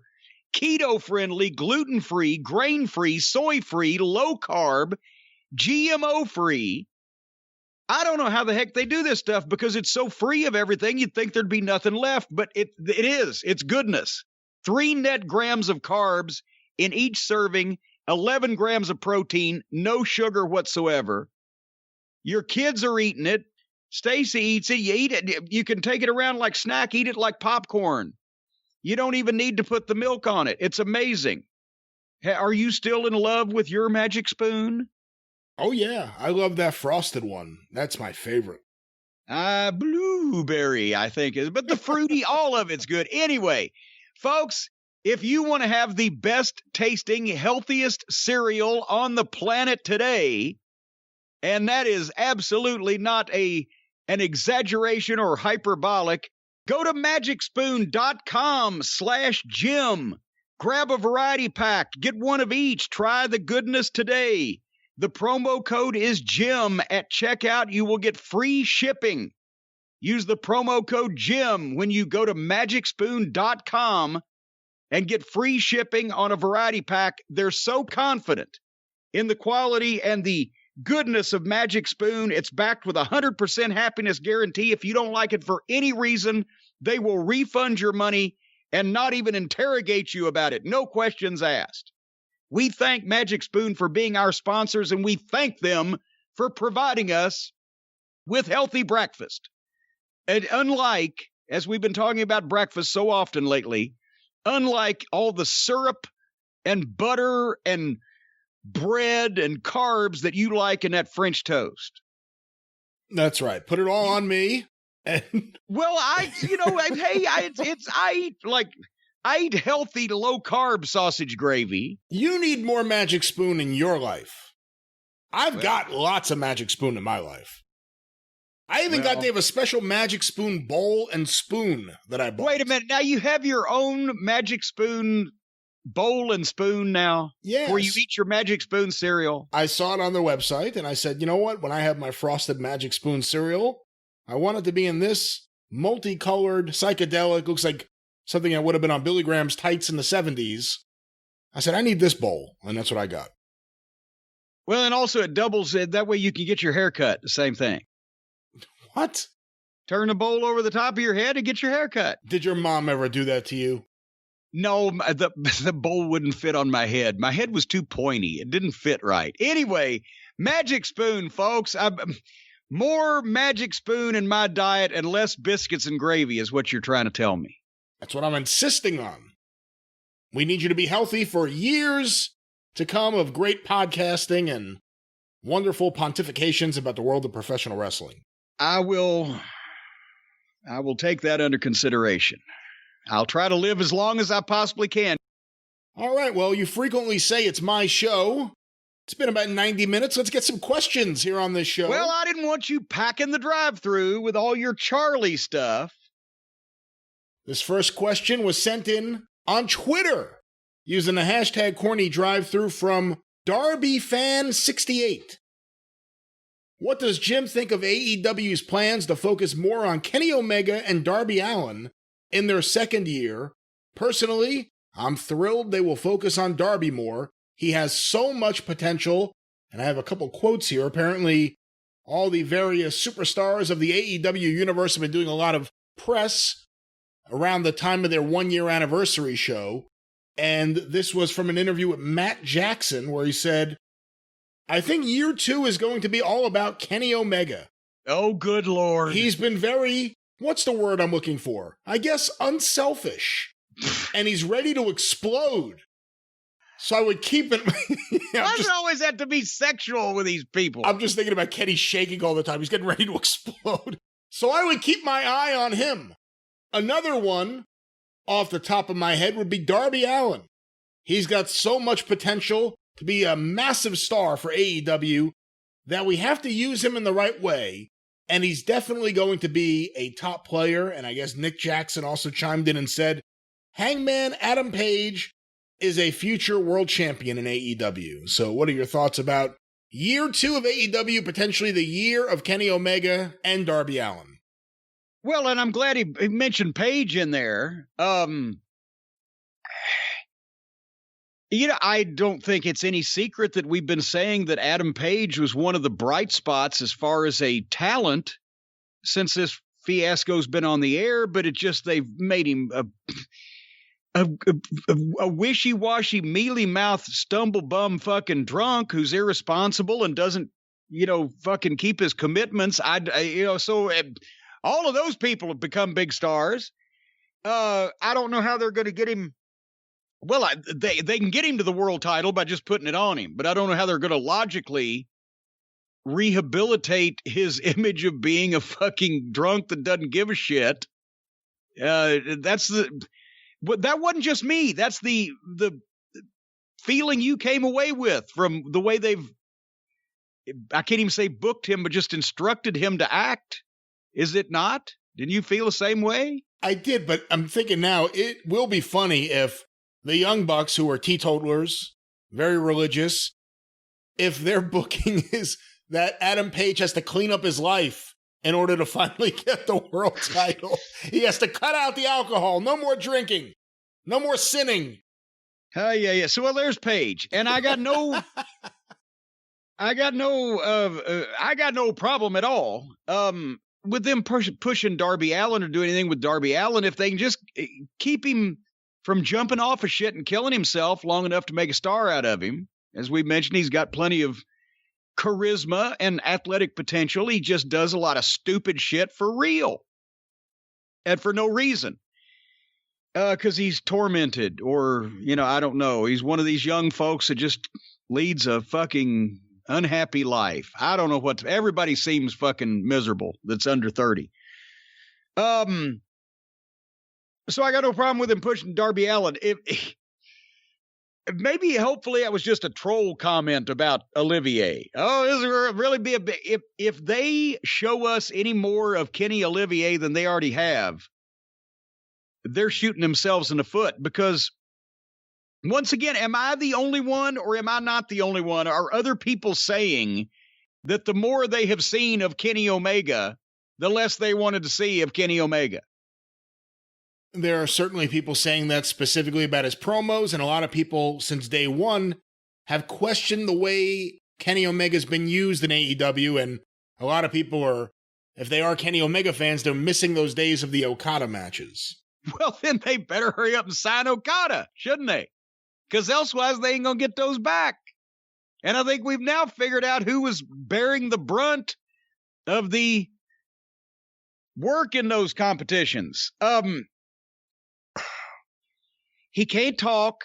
When he does talk, he sounds like a fucking simpleton that doesn't give a shit, a fucking insufferable douchebag twat that doesn't care and is just fucking out there to ass off with no conviction in his voice whatsoever. He does same shit in his matches all the time, all that twinkle toes finger bang bullshit. So it's all of his matches are the same. They do a lot of shit that doesn't make any sense and they go on way too long. So if he can't talk and he can't really have a fucking money drawing match, just a goddamn spectacle in Japan with somebody leading him, and he's shown no inclination to change any of those things and actually do something that people in the United States of America might fucking like, at least the ones that every once in a while emerge from underground and fucking look out at the sun. Why would we want to see more of this? What has Kenny Olivier done that was memorable or worth a shit in the first year of this production? What is supposedly the greatest moment or moments of Kenny Olivier in the first year of AEW on television? Can you rattle those off the top of your head? I think I probably could. I'm going to take the Stadium Stampede match out because that sucked. But I think the tag match with Omega and Page versus the Young Bucks, and also, and I know you didn't watch it, it was one of those weeks you didn't see the show, there was an Iron Man match with Pac and Kenny Omega that I thought was really good. I would say for all of 2020, off the top of my head, those two matches are the two highlights, and I didn't think there were many highlights in 2019 either because he had that garbage match with Moxley in Baltimore, and I wasn't really a fan of anything else he did in AEW in 2019.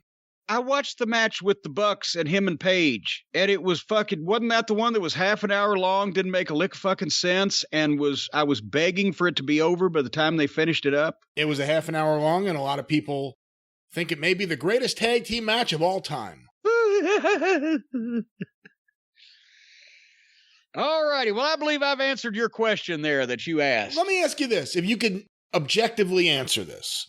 Taking your personal feelings about Kenny Omega, which are well established, out of the equation.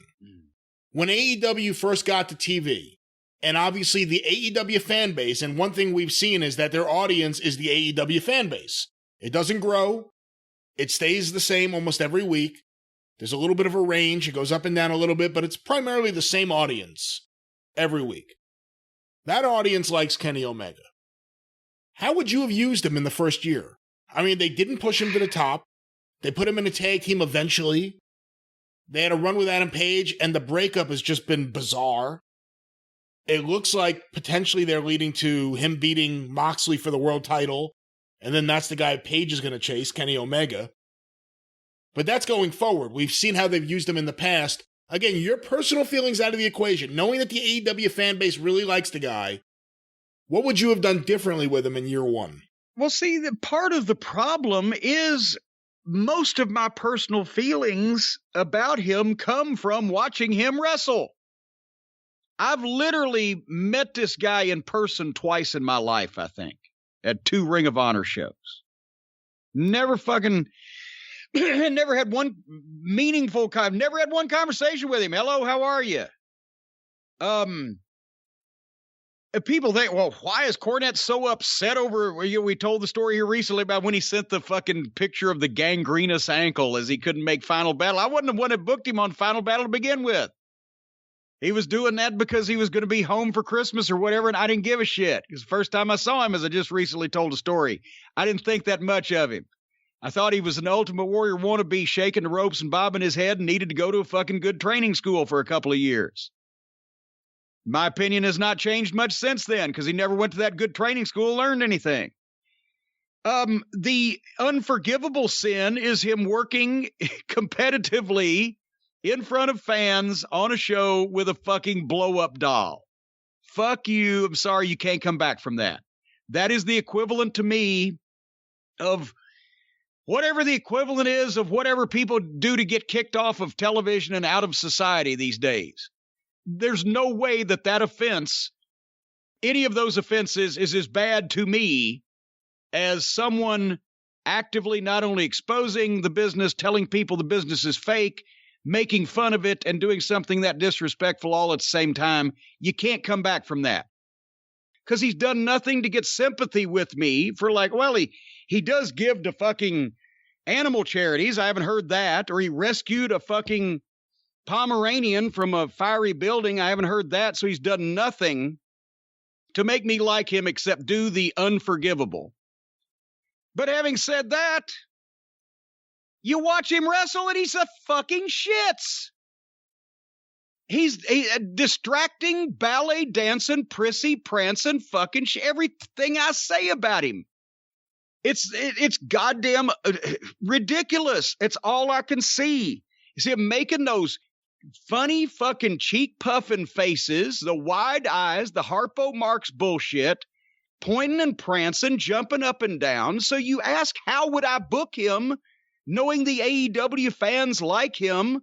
I don't think I still would, because he would make my product look like shit. I would try to find someone else or many other people that they liked that could also get in the ring and have a good match without all those gesticulations, that had not committed the unpardonable sin against our business and everybody in it in the past, and that video still lives on the internet everywhere, and that could fucking speak and draw some money with some bass in his voice instead of sounding like a whiny old woman that hadn't had her Metamucil. There's nothing about his professional presentation that I enjoy. So did I hear you correctly? You would potentially forgive him if he saved a Pomeranian from a fire? If he could do that, then there would be room to talk. Okay. But otherwise, no, you don't have to book everybody that everybody likes. Especially if you're putting on a Broadway show and it's a musical, then you don't need to book all the dramatic actors. You need to book the people that can fucking sing. If you're doing a comedy, you don't need somebody that's a master of Shakespeare. You need somebody that's funny. If you're doing a wrestling promotion, you need people that respect your business, that can talk people into the fucking building, that can fucking work And if you're a slave to that goddamn ludicrous audience that likes this horseshit wrestling and use all these people, you will never get anybody else. And if they're happy with the people they got and they never want to get anybody else, that's fine. They probably are, because then they can commit their fucking own little circle jerk like they do every Wednesday.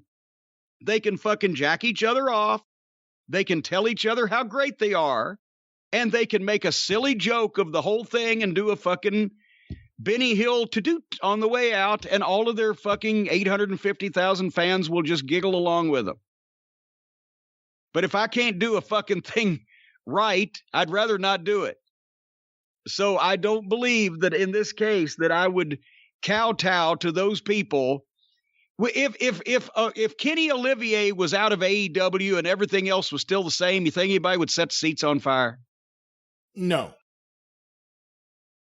Okay, but I would determine who was able to take this seriously and do as instructed without putting in their little fucking, amateur hour bullshit, and I would keep those people and use them.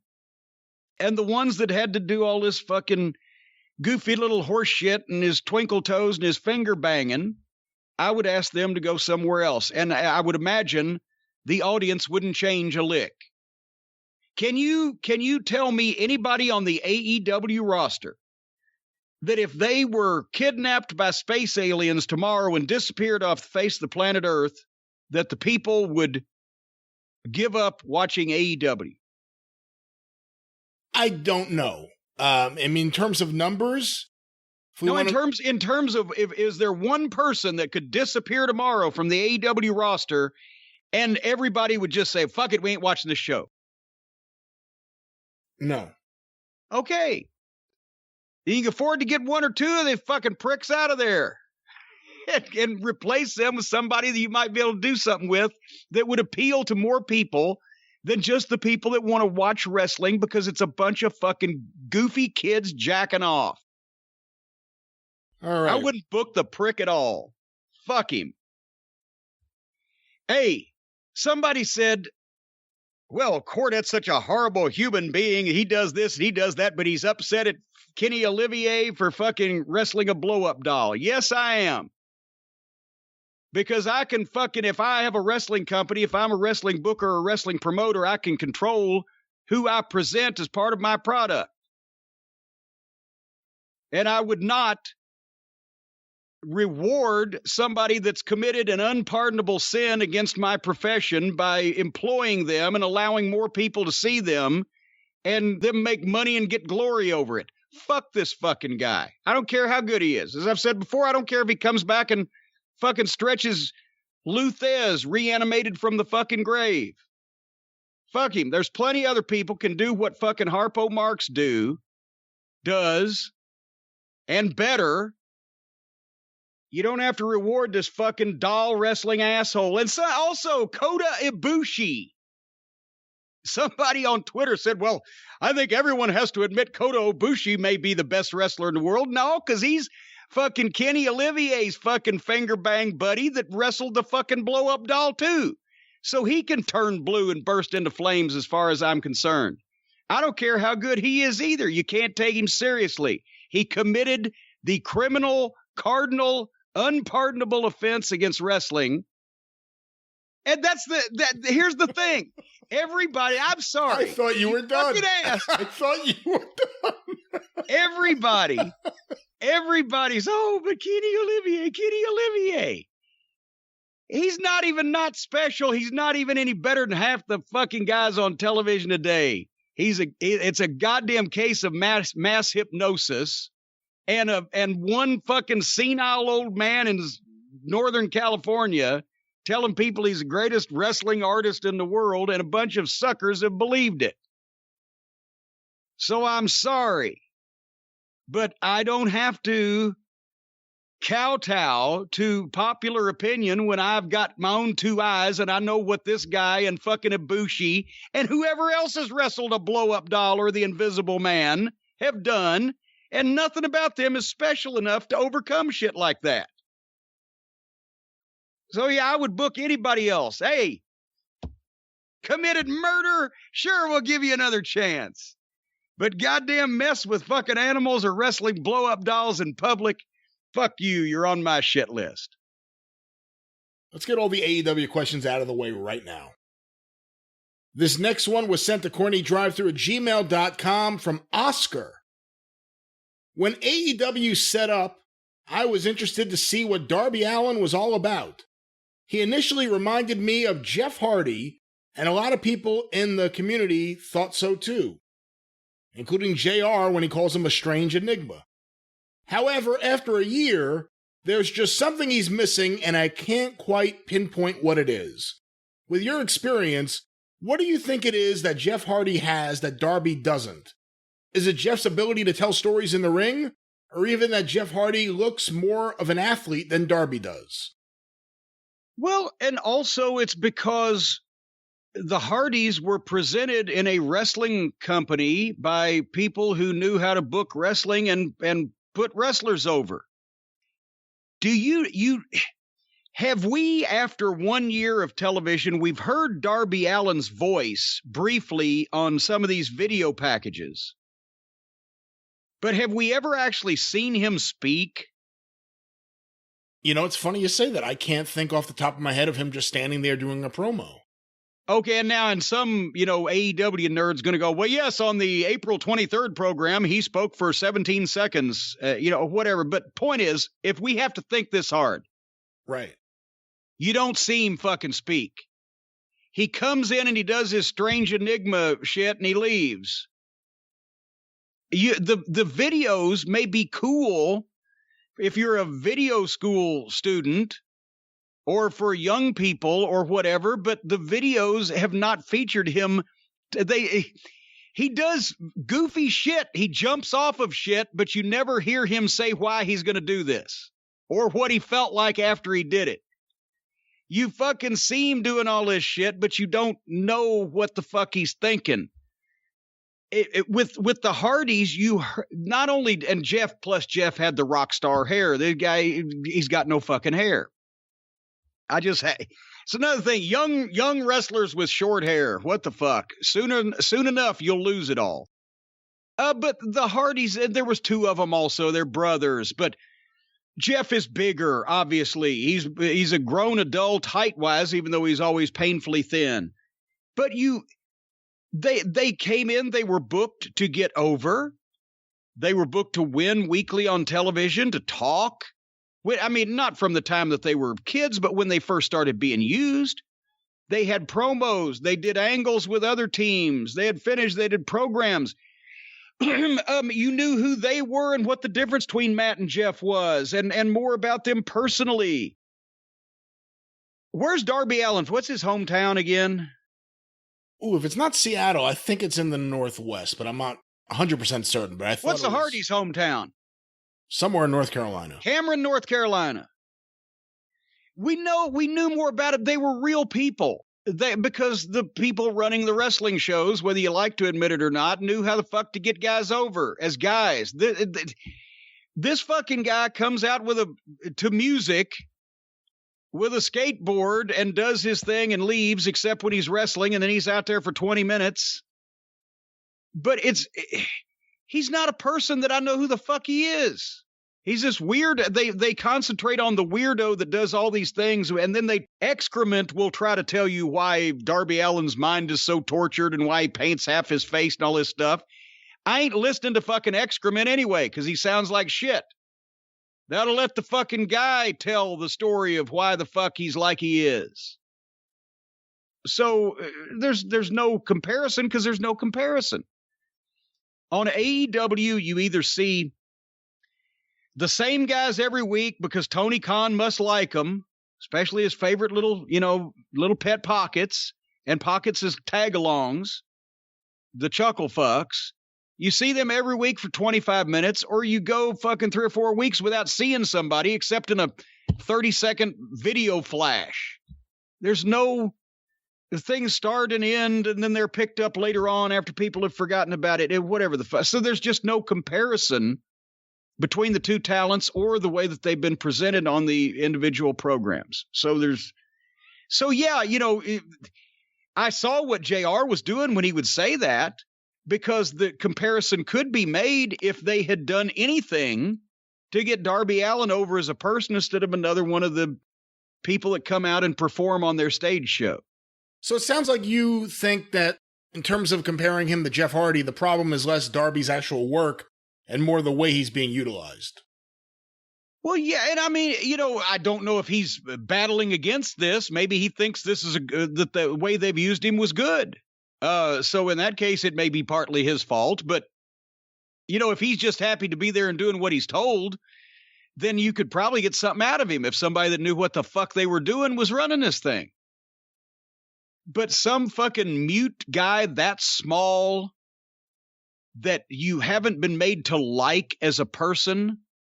Remember I say the babyface, especially a guy like that, you can get sympathy on him? Well, not if you don't like the guy as a person. Why do we not hear him speak? Why have we not heard him tell his tortured, painful backstory of his personal life or whatever the fuck? Or if it's not that tortured and painful, make it up.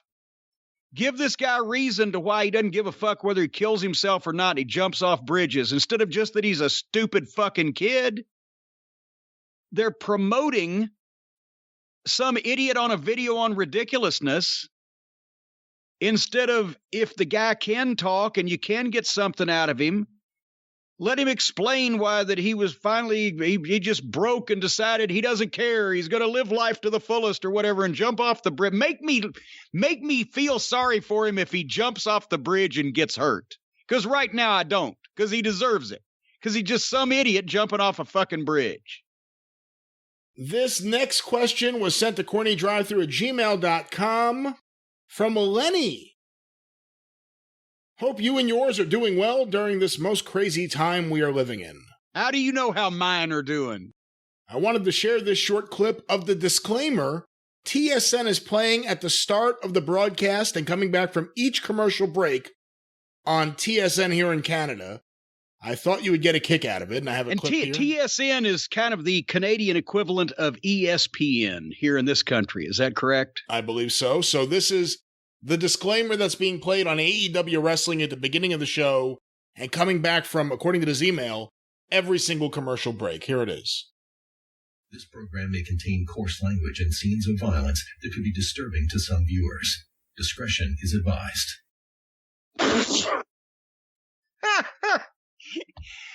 Do they actually think that any of that violence on the AEW program is, if simulated or not, is so realistic as to be disturbing or so phony as to be ridiculous? I'm not sure. I mean, it is the coarse language I get. Why do they have like a shit limit? Because I noticed they can say shit. Now, we could never say shit on USA back in the Attitude Era. You couldn't say shit, but now they can say shit on TNT. Is shit another thing you're going to have to be bleeping? Or can we get by with this? I think we can get by with it as long as you don't go on a Because they can say it on TNT. As long as there's not a shit. They probably, because they get like 2 or 3 shits, right? Well, clearly anything could get on TNT. Well, no, but you know what? They probably got a quota. They can get by with 2 or 3 shits, but 4 shits would be a shit too far. But they have to do that every week. It's to look even more low rent. And here I'm cussing up a blue streak, and you're upset that. But we're on a fucking podcast, and if you're listening to this, you know what you're getting, folks. But again, for a basic cable mainstream program, if shit drew them any ratings or any money or even was special, if they kept it for a big deal, but they started saying shit pretty much right out at the beginning, didn't they? And you know, son of a bitch, I guess, is okay too now. But they got to be edgy. They got to be edgy. You know, all the kids that fucking watch either the kids or whether a kids chronologically or kids psychologically, they're playing all the video games. There's profanity in the video games, from what I understand. They're watching all the porn. That's how they get all their action. Well, people cuss in porn. So unless you can come. That's why I never got the idea of why they had all the girls stripping down as far as they could during the Attitude Era. Because if I'm wanting to see naked women, you can watch porn, and then you get everything. And then all the questions are answered, and nothing's covered up. So why do I want to see 3/4 naked women on a wrestling show that aren't even sucking any, you know what, when I can watch porn to see the women? I want to watch wrestling to see the wrestling and the wrestlers. So they don't have to, unless they could go all the way at AEW, what we do here on the podcast, and just say, well, just fuckity McFuck. Then why do it at all? Shit's not going to sell you any tickets. You're focusing on the coarse language. It was also about scenes of violence. Well, I haven't seen any scenes of violence except the stuff they do accidentally when they really hurt each other when they're not trying to. But all of their simulated violence doesn't look too violent. It looks like fucking gymnastics. It looks. Have you seen the one with the fucking Pizzeria Uno and his tumbling partner do, where they do the fucking foot up thing? Here, I'll put my hands together, put your foot in it, and I'll spring you up into a backflip.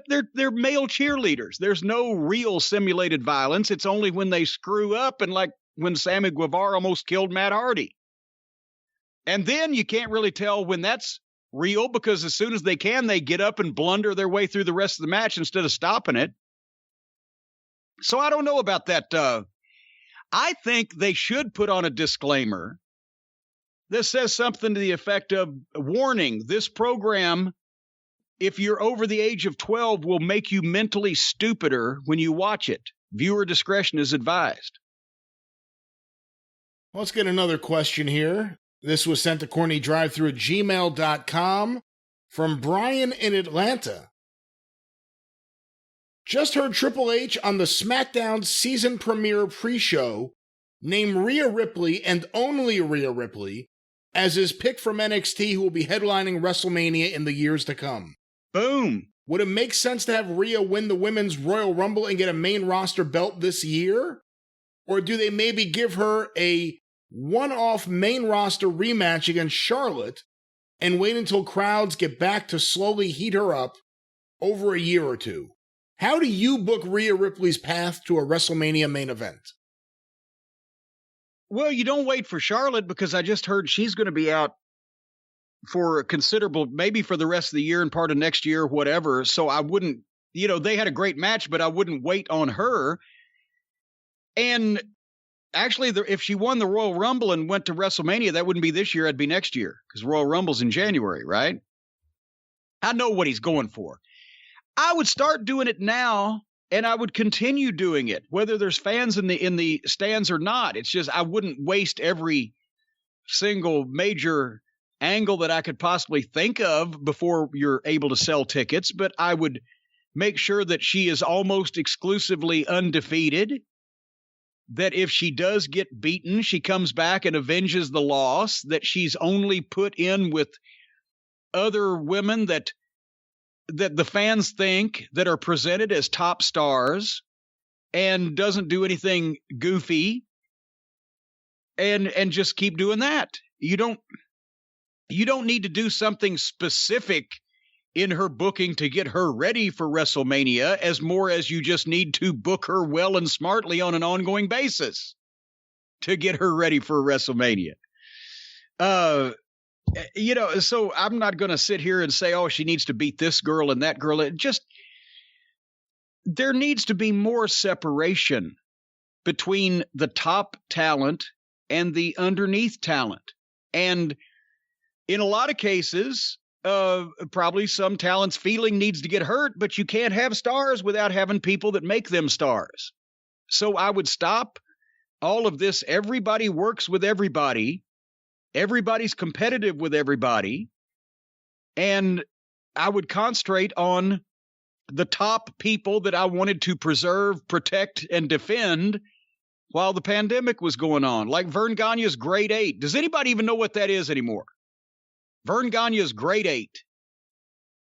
He had 8 fucking guys in the territory that he knew he could count on and that were his stars, and he brought people in and fed them to those people.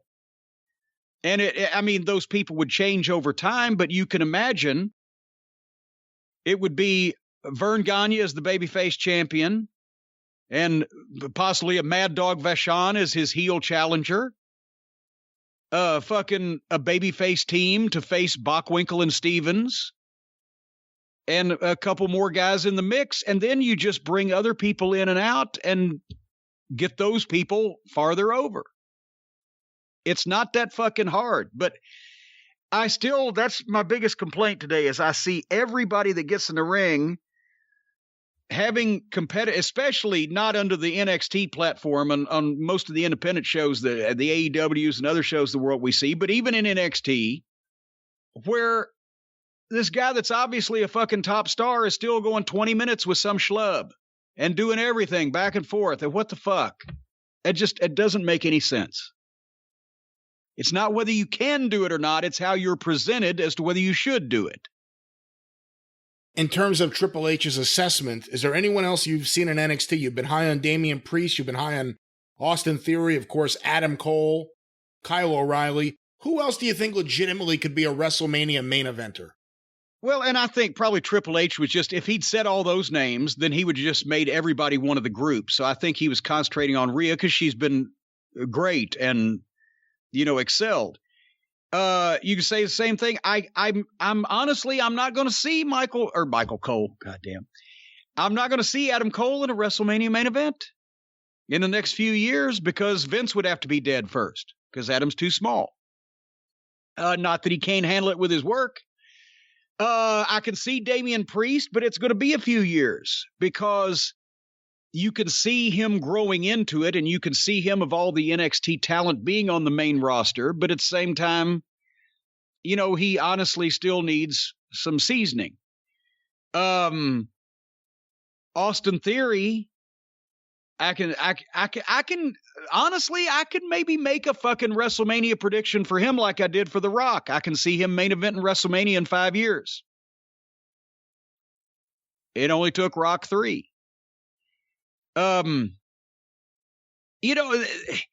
Honestly, as we mentioned, Adam Cole probably the best all-around performer, but he's small.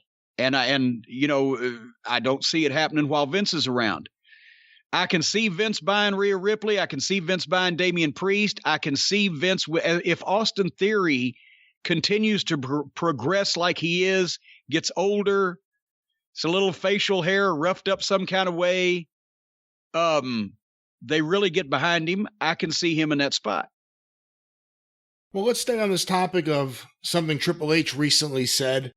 This next question was sent to CornyDriveThru at gmail.com from Charlie in Starkville, Mississippi. All right. I knew it. Triple H recently said that he thinks Roman Reigns versus Drew McIntyre could be a Hogan versus Flair scenario. Triple H said, quote, I think a couple of years down the road, Roman Reigns versus Drew McIntyre is a Hulk Hogan Flair scenario, a Steve Austin Rock scenario, and you don't want to hit that before it peaks. What do you think about Triple H's take on Reigns versus McIntyre? Well, he just lost me. And that's not knocking Roman Reigns or Drew McIntyre. I mentioned that I hadn't seen a lot of Roman Reigns, but that when we watched the match with Jey Uso, everything I've seen of him, he is a star. Drew McIntyre, great fucking look, great fucking size, great fucking work. But neither one of those guys is at the status of an Austin or a Rock or a Hogan or a Flair, and it's honestly not even their fault. It's the fact that nobody in today's current WWE is at the status of an Austin and a Rock or a Hogan and a Flair. So that's an impossible. When he says that puts pressure on those guys they're never going to live up to. It's not possible for any wrestler ever to get as big as those guys were again. Because that horse has left the barn. This business is not ever going to recover to that extent. And secondly, then you're putting the pressure on them to have the match. To be honest, having the Hogan and Flair match Might not be that hard because Flair dumbed it down a little bit, his deal to do what Hulk was capable of doing. I don't see Roman Reigns and fucking Drew McIntyre having a Austin and Rock match. And I especially don't see that many people being interested in it because I don't see that many people ever being interested in the wrestling business again. So that's kind of setting them up to fucking be disappointed, isn't it? You know, I'm really looking forward now to when they can finally have crowds back at the shows just to see what the reactions are like for someone like Drew McIntyre, who I think has been great, but unfortunately he's been champion during the dark period of professional wrestling. And, here's another thing. When people come back, they're going to be easier. Think about this. Especially in the old days, when towns ran every week or every 2 weeks or every month, the regulars, especially the ones that sat around, the first few rows of ringside, they got kind of jaded. They had seen so much, especially in the big territories. Can you imagine if somebody had been sitting ringside at the Greensboro Coliseum for 10 years in 1986, that they had literally seen every great wrestler in the business multiple times, some of the best matches ever held. They got jaded, and it took that's why, well, for example, a town that would get opened up after it had been dark. Louisville did huge business the first 3 or 4 years that Jarrett opened it up because everything was new, and the whole going to the matches was new, and yelling and screaming, and all the heels and all the talent, everything was new. And then there was the period where, okay, we've seen a little bit now, and the people settled. Because, I mean, they used to be able to, in 74, they could get fans in the ring and have the cops coming in with the nightsticks on shit that in 78, people are like hot, but they're throwing shit, right? Because they got more used to it.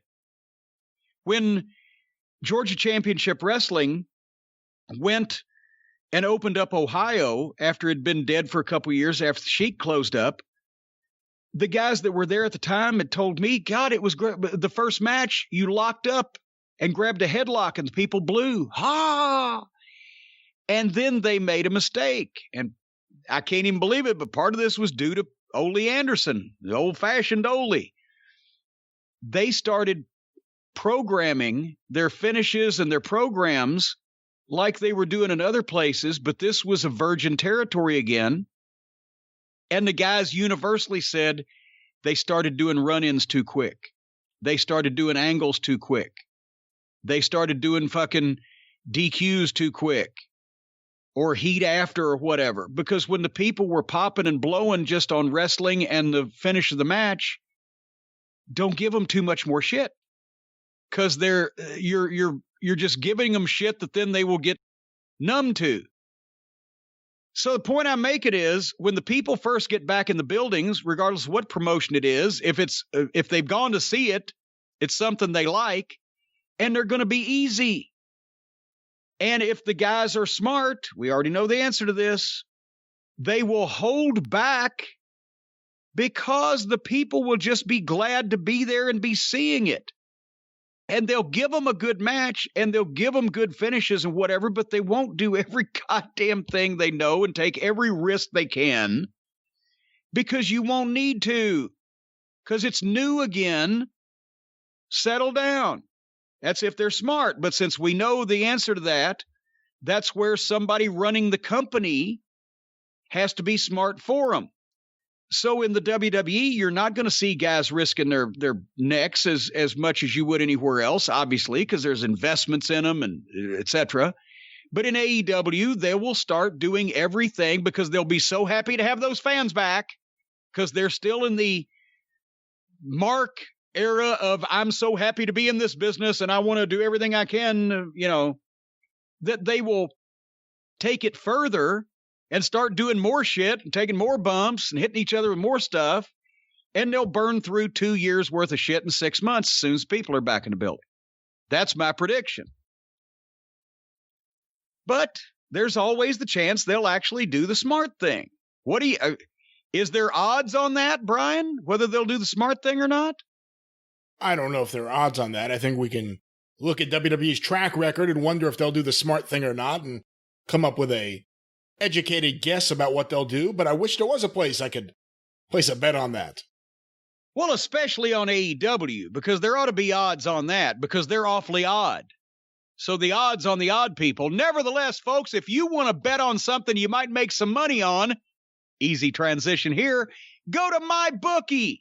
Between the NFL and college ball and the MLB playoffs, thousands of lines are available on all your favorite sports and events. You can turn your game day into payday with MyBookie.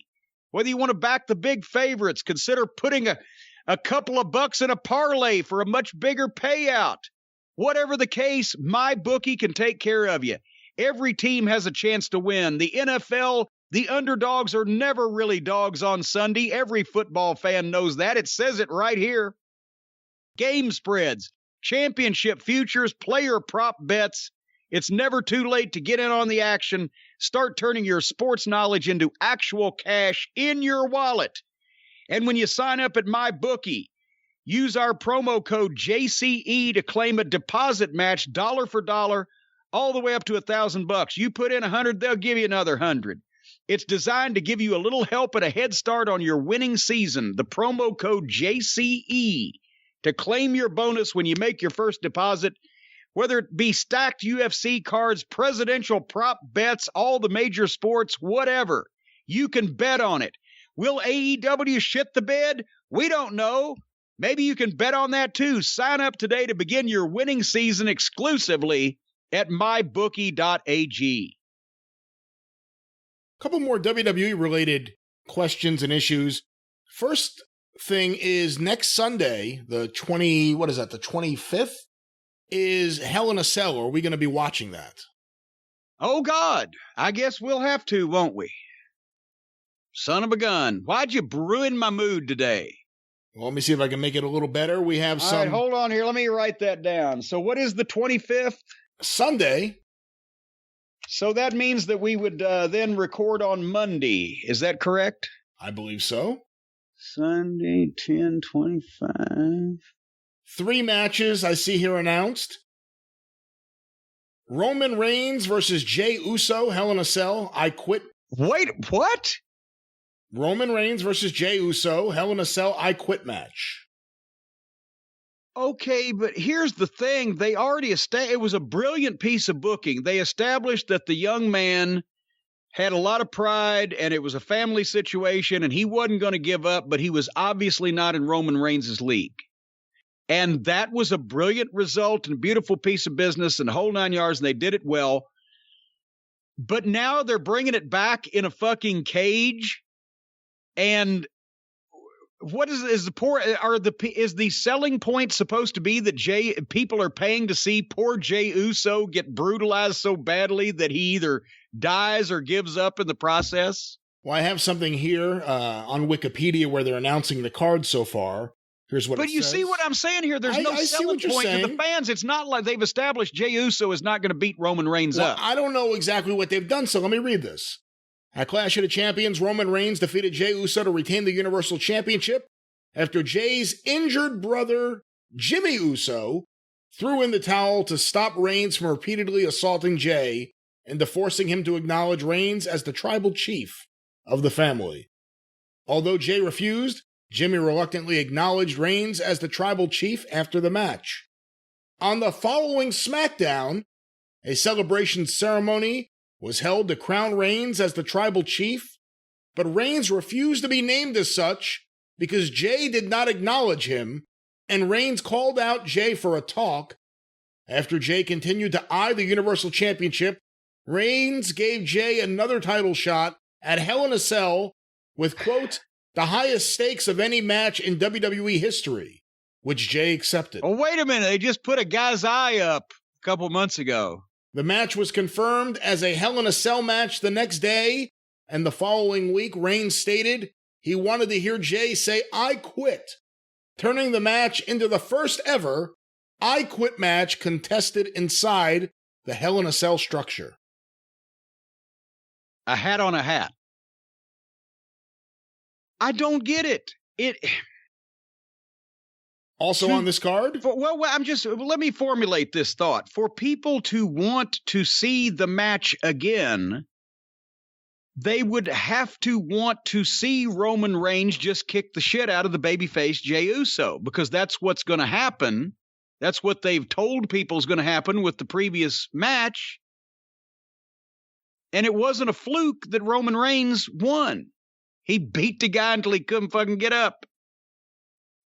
And it wasn't like that we were promised a different outcome if the guy did something different this time. They did one match to get heat on Roman Reigns, but now they need to have a big dog, no pun intended, come in and say, okay, you make him push your cousin around, but you ain't going to push me around, blah, blah, blah. Then you got a fucking match. I don't see why to bring this back. The other matches announced so far: Hell in a Cell for the WWE Championship. Another one? Drew McIntyre versus Randy Orton. Well, that'll be a very good match, but that's 2 matches in the cell. Also on the card, Hell in a Cell match. Oh, God damn it. For the SmackDown Women's Championship. Oh, God damn it. Bayley versus Sasha Banks. Oh, God. So now the Hell in a Cell, the most dangerous, unforgiving, godforsaken structure in all of wrestling, is so dangerous we're going to have 230-pound girls have a fight in it before we have the 2 big guys have a fight in it, before we have the 2 other big guys have a fucking I Quit match in it. Jesus, Mary and Joseph. What else on the card? That's the only thing I see here is in the Hell in a Cell, Harvey Whippleman versus Mike Chioda. The pay-per-view is a week away. These are the only matches I'm seeing listed here. What? When I worked for Vince McMahon, if you didn't have your pay-per-view card a month out, you would get a withering glance. That's all I got to say. What? I'm looking to see if any other matches are announced. Including obviously they're going to have more. They just figure nobody cares about them. But 3 Hell in a Cell matches on the same card, including one between the girls that will go on first. What major main event wrestling star in history would have shown up at any major arena anywhere in the country and be told that they were going to have a cage match in the main event and then be told that the girls were going to have a cage match on the underneath card first? That never happened because the response from the main event stars would have been to turn around and leave the fucking building. What? All right. Okay. Do you have any thoughts on the recent WWE Draft? I have a feeling if they'd close the windows, that would solve that problem, and so many people wouldn't be catching cold. Did you see anything about the draft? You're the one to fill me with the knowledge and ask me the questions here, or fill me with the questions, and I'll fill you with the knowledge. Well, I'll tell you some of the results. You got to fill me first before I fill you. I'll tell you some of the results. Let me see. These are the rules, apparently. Due to the length of each show, for every 2 picks SmackDown gets, Raw receives 3. What? Due to the length of the shows, because because they're 3 hours. Yeah. Okay. Tag teams and stables will count as 1 pick unless Fox or USA, in conjunction with WWE, wants to specifically pick 1 wrestler from the group. Wait a minute. Now, does Fox or USA actually really ever pick any of these wrestlers? I have no idea. And finally, any undrafted wrestlers will immediately be declared free agents and are able to sign with the brand of their choosing. Does that count for AEW, MLW, Ring of Honor? There's a lot of people there who would love to become free agents. Yeah. Here are the results. Well, I'll read you the first few, and then I'll just do the ones that actually switch shows. Okay. The number 1 draft pick for Raw was Drew McIntyre, who now stays on Raw. The number 1 draft pick for SmackDown is Roman Reigns with Paul Heyman, who stays on SmackDown. Okay. The first one that's a move, number 4, SmackDown has picked Seth Rollins, who leaves Monday Night Raw. So he's going to, instead of the Monday Night Messiah, he's going to have to be the Friday Night Fuckwit? I don't know. What, Well, of course, if he goes there, someone has to leave SmackDown. So a couple picks later, Raw has picked AJ Styles, who will now be going to Raw, I guess to get him far away from Paul Heyman, if I had to guess at anything here. Also going to Raw is Naomi. Okay. Going to SmackDown from Raw, Bianca Belair, who we saw on NXT not too long ago. Going to SmackDown from Raw, the tag team of Rey Mysterio and Dominic Mysterio.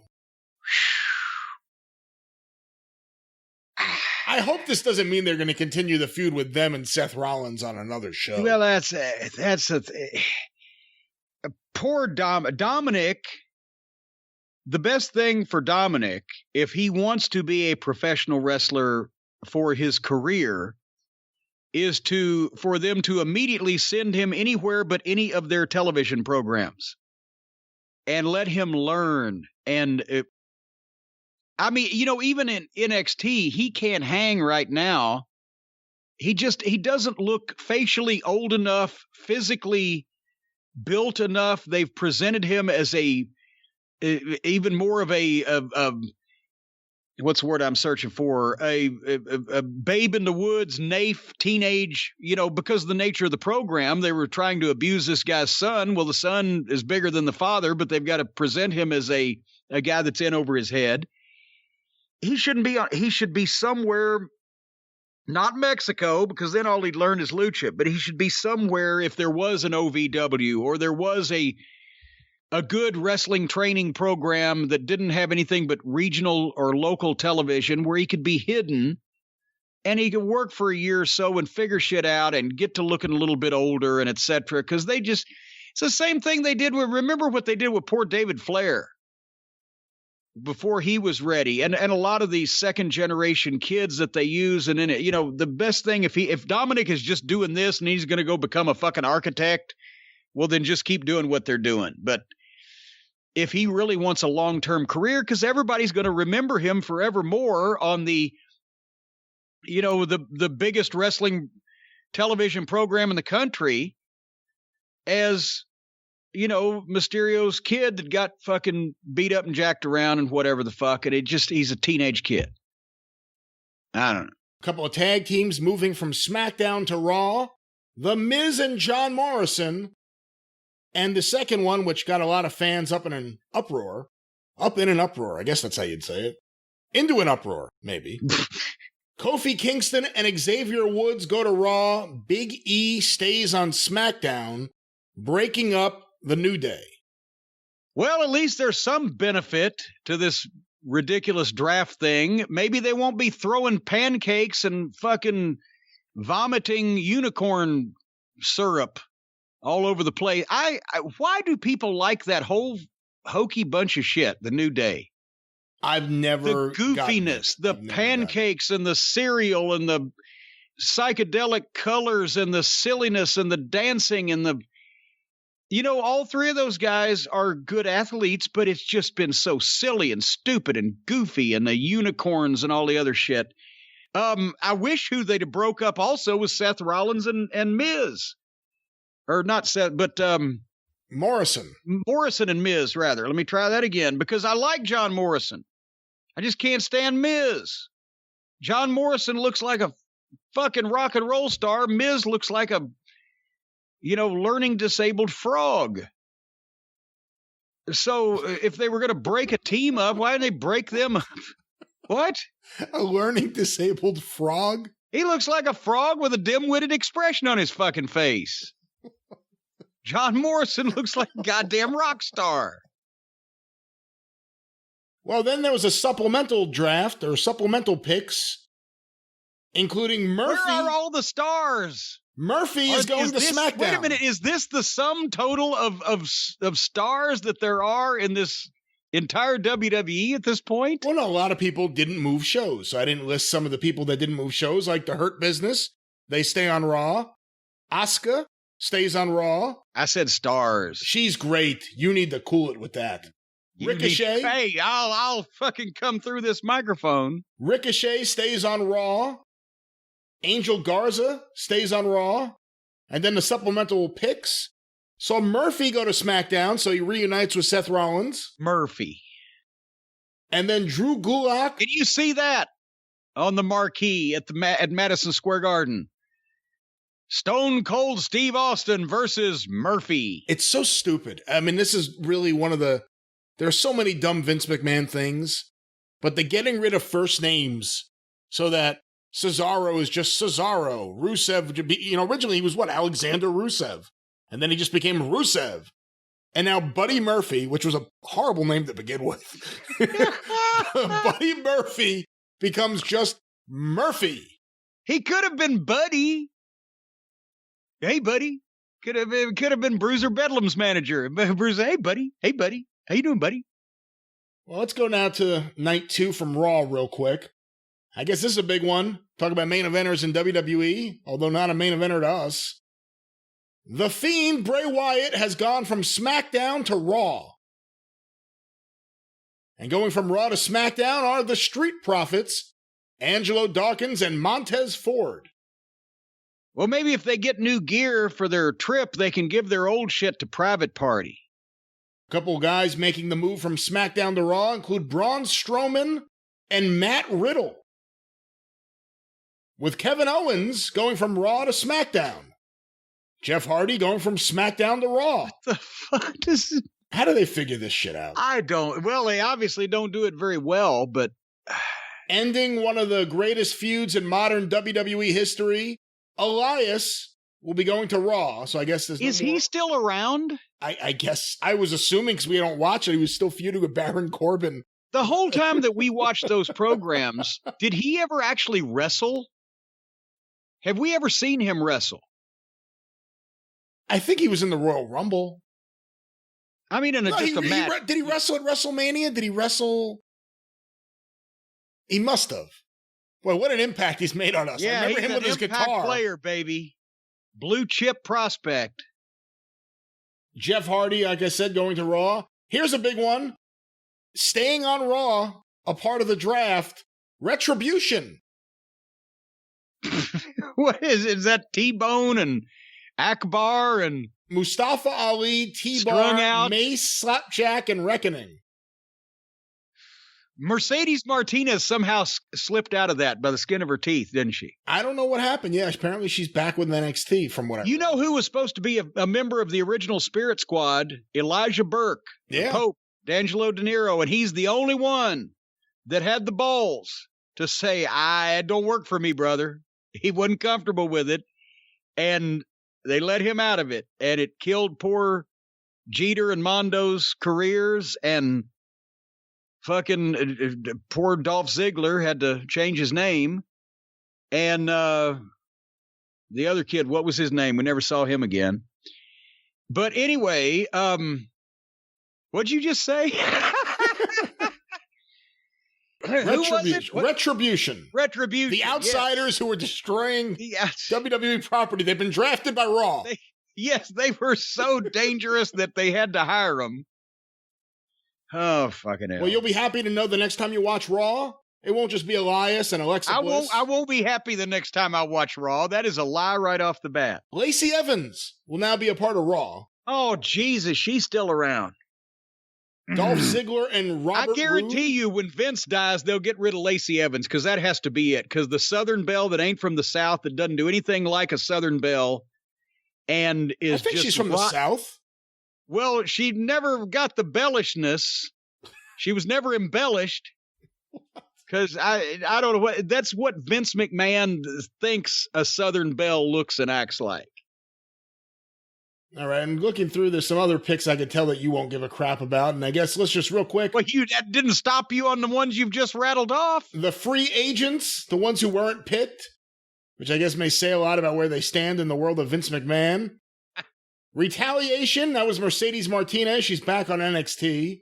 Well, and that's the best place for her. They'll take care of her, and she can be serious, and then we'll wait and see what happens. They announced on social media that Shorty G will be staying on SmackDown. Oh, God. And the Lucha House Party will be going to Raw. trying to see if there's anything else of any interest here. Becky Lynch, not in the draft. Big Show, not in the draft. Bo Dallas, not in the draft. All right, well, that's that. Who gives a shit about the rest of this? But where are all the stars? I'll tell you, when you look at the roster laid out like this and the two shows laid out like this, you can see the problem with WWE. I mean, Charlotte Flair was drafted to Raw. She's already on Raw. They kept her, but she's not going to be around forever. This is not good. Not good. Not good. All right. The opposite of good is not good, and that's what this is. What are your thoughts in general about the idea of doing a draft or of separating the two rosters on the two shows? As we've just seen with this lack of star power and overall uninteresting roster, I think it's crazy. You don't need two different rosters. You can have two programs from the same company, and especially it would be easier at the top when there's nobody that deserves to be on top. A lot of people say, well, it gives more people a chance on top. Fuck. Is this Make-A-Wish or a business? No, most of these people do not need to be on top. At least right now, and the way that they've used them. Crockett had 5 weekly television programs at one point. Vince had 5 weekly television, counting cable and syndication, all drawing from the same talent pool. That doesn't mean every house show has to be, only one show a night and use everybody and leave a bunch of people off. You can split house shows. If you ought to, in a company that size, be able to have 4 main programs going. So you got 2 main event matches on one house show, 2 main event matches on the other house show. Everybody gets to work. And on television, you've got 2 shows. You don't need exclusive rosters. There can be some intermingling of the main stars, which will hopefully get more people to watch those shows. If you only got one Brock Lesnar or John Cena or whoever passes for a main event guy these days, they can be on both shows.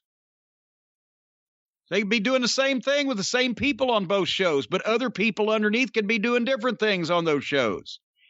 And obviously the draft is just mental masturbation from their overpaid, over fucking numbered staff of writers. Fucking book wrestling, for fuck's sake, with wrestling stars. Vince did his biggest business for 15 years by having a great roster in the WWF and putting them on all his television programs. Now they're doing piss holes in a snowbank, and they're splitting up what star power they do have and saying that guys can't work on one show if they're on the other show, and splitting up the talent roster on the house show. No wonder they can't sell fucking live event tickets before the pandemic. It's just stupid. It's because somebody sold Vince on this as an idea that needs to be this way. And you know what?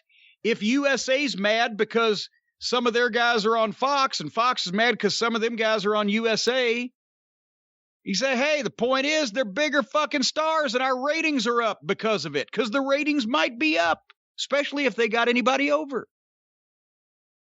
All so right. Would you rather have talent from somebody else's network and bigger ratings, or you want to fucking stink the joint out over here and just keep half of them? I don't fucking know. Let's get a few more questions before we wrap up this banner episode of the Drive-Thru here. Are you calling it banner because of our banter? No, I'm calling it or banner because it needs to be hung out to dry on the side of a wall. That may be it. Here's our next question. This next question was sent to CornyDriveThru@gmail.com from Brandon in Bismarck, North Dakota. I haven't heard you talk too much about Jesse the Body Ventura. I mostly know him from his announcing, which he and Gorilla were awesome at. Let's hear a recap of his wrestling career and everything after, including his political career and his conspiracy involvement. Have you had any interactions with the Body? What conspiracy do you believe? I know you don't agree with AJ Styles on Flat Earth, but what about the moon landing? JFK, Area 51. So there's his question. Brandon from Bismarck, North Dakota. Jesse Ventura, and I guess a subtopic conspiracy theories? Well, I can't make a blanket statement that I think that every single conspiracy theory in the world is bullshit, because I probably haven't heard all of them. The ones I've heard are all bullshit. I agree there was a lot of controversy and things that, a lot of issues at play with the Kennedy assassination. But now I think, especially ever after that, people have tried to come up with conspiracy theories just to have them. And obviously it's mostly the weak-minded Republicans that believe this shit, whether it be the QAnon or whatever the fuck. But some of the nutcase Democrats, they have their own conspiracy theories that they believe as well. I think most of them are bullshit, and I think Jesse Ventura is a fucking nut. The modern era, Jesse Ventura, the wrestler, was a great personality, but Jesse the Ventura, the fucking politician and later on public figure, just became a fucking nut. He believes all this shit, I guess. I haven't obviously seen Jesse in years and years and years, and I didn't follow all of his, conspiracy theory stuff and all the media that he did in his later after wrestling life. He was a nice enough guy when he was in the wrestling business, to me at least. I was just a stooge. I drove him around in Memphis. When he came in the summer of '83, he was flying in to Memphis just to do TV on Saturday mornings and then do like Saturday night show and then be in Memphis on either Sunday or Monday in those days and then go back to the AWA. He was working for Vern. And so I drove him a few times to like Jonesboro, Arkansas or whatever on a Saturday night. I mentioned that he's the only wrestler that's ever out-eaten me at Wendy's. Did I tell you this? I believe so. Was it that he didn't want the bread, he just wanted the patties? No, he went to Wendy's. We went to Wendy's. He got the bread and the meat, but absolutely nothing else. No cheese, no condiment, no dressing, no nothing. He had 3 triple burgers, just the meat and the bread. Because he was a fitness fanatic in his own way.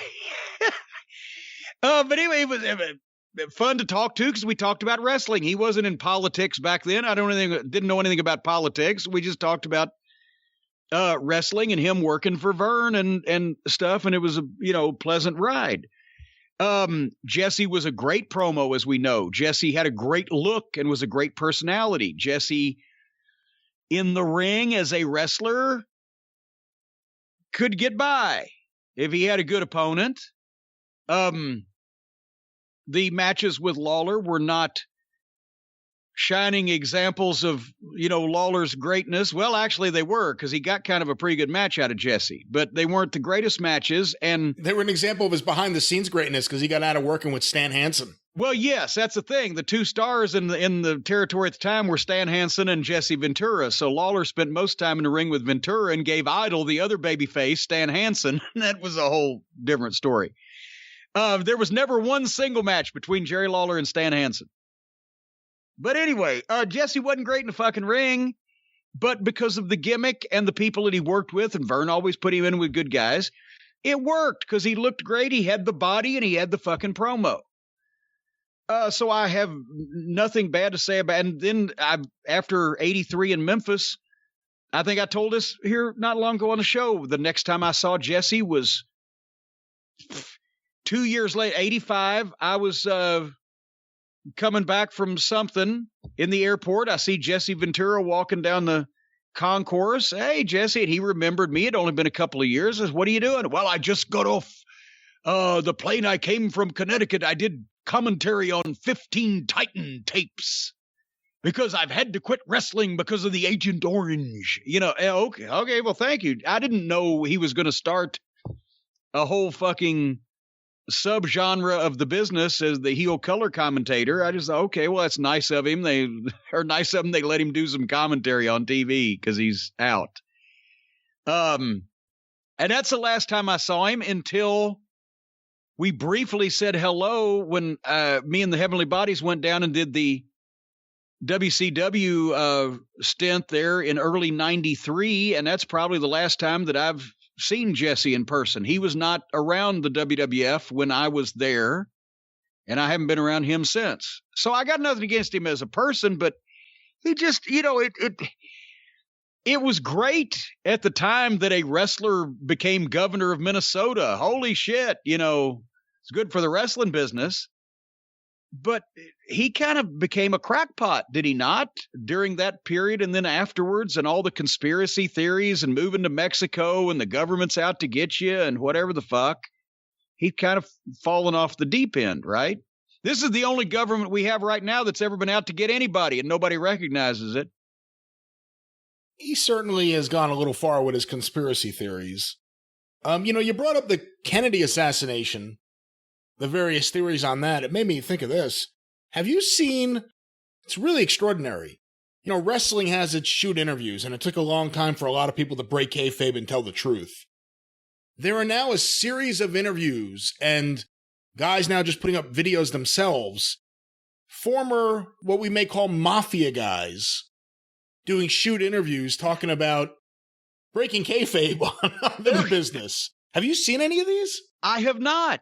Oh my God, Michael Franzese was doing interviews with various people, and now he just has his own YouTube channel where he gives his thoughts on Mafia movies. He gives his thoughts on how things worked, how things really went behind the scenes. He debunks various myths or various stories that have appeared in other places. He's someone who, I believe, went away a long time ago, and he found religion, and he denounced the life that he had formerly lived, and they let him, no one's ever come after him. And since that time, he now completely breaks kayfabe on all of that. But now there's all these other guys, like these interviews with Sammy the Bull Gravano that are out there.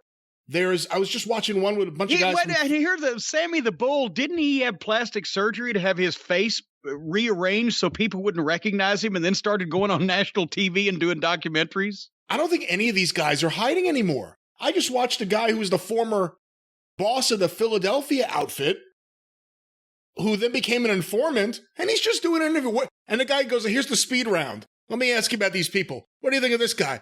He's a crumb. He's a crook. I spit on him. Like, he's ripping on every one of these guys. It's amazing, though, and I gotta say this. Everyone I've seen, I know Vlad TV has done some with these guys, and now Michael Franzese has his own videos, and there's this other guy who's from Iran who interviews some of these guys. All of them have better production values than the wrestling shoot interviews, which is saying something. These interviews are great. Michael Franzese, I am hooked on his channel because he's just so casual about it. I watched Donnie Brasco. I saw this. That's a really accurate scene. This is exactly how this would happen. It's great stuff. You have to check it out. You would probably like it. I would enjoy that. I would have no recollection of the allegations in question, but I would enjoy it. Yeah, really, really great stuff. I've only seen one where the guy had to be in shadows because he wouldn't allow himself to be seen. The nephew of Nicky Scarfa, the former head of the Philadelphia mob. Good friend of Dennis Carluzzo's. No, I'm just... Well, there's still some heat there, so he had to be back in the shadow. But you should check it out. Some really good stuff. I love the Michael Franzese channel. It's you know what? If any of those guys get in trouble, though, if because of the way that they've come out and been outspoken about what went on in the past, if any of them needed good legal representation, if they needed somebody to take care of them in court because something came up on them as a result of the admissions that they had made, I wonder who would be able to take the case. Call Stephen P. News.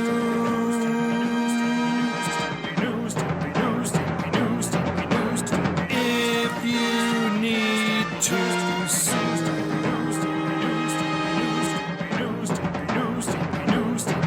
An outlaw mud show or two. Those are the rest. Folks, if you have mobsters, muscle, hitmen, or enforcers in your family or immediate social circle and would like them to have proper representation in court, well, Stephen P. New might be able to help them. It depends on what kind of crimes they have allegedly committed in the past. But if you've got a problem, if somebody has taken advantage of you or your family or harmed you or damaged you in some way, we've mentioned the big pharmaceutical companies, the big manufacturing companies. We've mentioned the entire city in West Virginia that was given cancer as a result of negligence on the part of one of the big chemical companies. We've also said that now Stephen P. New is helping our elderly and senior citizens that are living in nursing homes and been the victim of nursing home negligence and abuse, as well as the opioid-addicted babies. He'll get you from the cradle to the grave, folks. Stephen P. New, newlawoffice.com, 888-692-8084. Whether you need somebody to represent you in a court of law or just talk good old-fashioned Southern wrestling, Stephen P. New is one of us, a man of the people. He's a man of the people like Bruno was without the Italian accent. Is that not correct, Brian Last? That is exactly correct. He's just like Bruno without the accent. Or the wig. Every other way, he's completely the same as Bruno, just without the accent. But folks, if you would like legal representation, if you don't know where to turn to the first opportunity you can to get on the phone to Stephen P. New, 888-692-8084, newlawoffice.com. Is a man of the people of West Virginia and around the country. And by the way, to go back to what I was previously saying, a lot of these alleged former Mafia guys, they all seem to a man, say that Kennedy was assassinated by the Mafia. Well, yeah, but at the same time, you got to think, Brian, that the boys in the Mafia were sort of like the boys in wrestling. And they would get their ideas of things that would happen, and you couldn't shake them loose even if you had to. Tommy Rich had to do certain things with Jim Barnett to become the NWA champion for a week. There's some guys that would have fought you if you'd said any different. It could be the same way there with the boys instead of the boys. You never know. Then explain Jack Ruby. Well, see, now that's the thing. Jack Ruby, as we know, had some connections. If he went into business for himself, everybody in the mob probably said, he got the contract. I don't know. He went into business for himself, killing the guy the Mafia had killed Kennedy. Well, but he went into business for himself. Or he didn't go into business for himself. I think somebody would have been able to prove something by now. All right, well, let's get, we'll talk more Mafia on the experience this week, maybe. This is a great topic. We might as well talk about the Mafia instead of wrestling. It's more interesting. This next question was sent on Twitter using a hashtag CornyDriveThru from Christopher Stingray. I recently heard... If that is indeed his real name, go ahead. I recently heard WWE Hall of Famer Bully Ray compare Orange Cassidy's supposed rise in popularity to Daniel Bryan's. I really need to know that this may be the stupidest comparison of pro wrestlers I've ever heard. This is a weirdly worded question, but what are your thoughts? Well, it sounds like a weirdly worded statement by Bubba Ray. Well, in a sense, here's where I think Buddy Ray is coming from here. In that Daniel Bryan was not chosen by WWE. The fans got behind him and forced their hand. While that's a little bit different, from everything I've read, Tony Khan and people in AEW didn't expect Orange Cassidy to connect with their audience, the AEW audience, as well as he did, and because of that, they've pushed him into the main events. Well, so besides, wait a minute, hold on here. Bryan Danielson, besides the fact when he got over in the WWE, at that point, there were 3 times as many people watching it, at least twice as there are now. He got over with a large amount of people because he was a great wrestler and also a likable human being. People liked the person.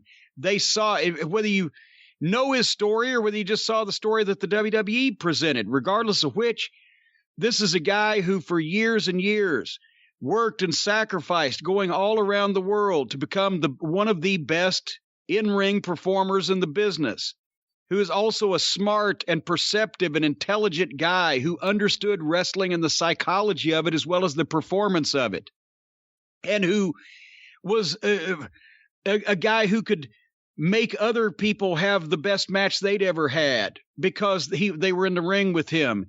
And people, not only the backlash of having Roman Reigns pushed down their throat and the fans being mad at Vince, but also seeing this guy who was so obviously great, who was such a talent, but who didn't fit the mold of the top star in the WWE. That's why they decided to hijack the thing. But Brian had all those qualifications and those qualities.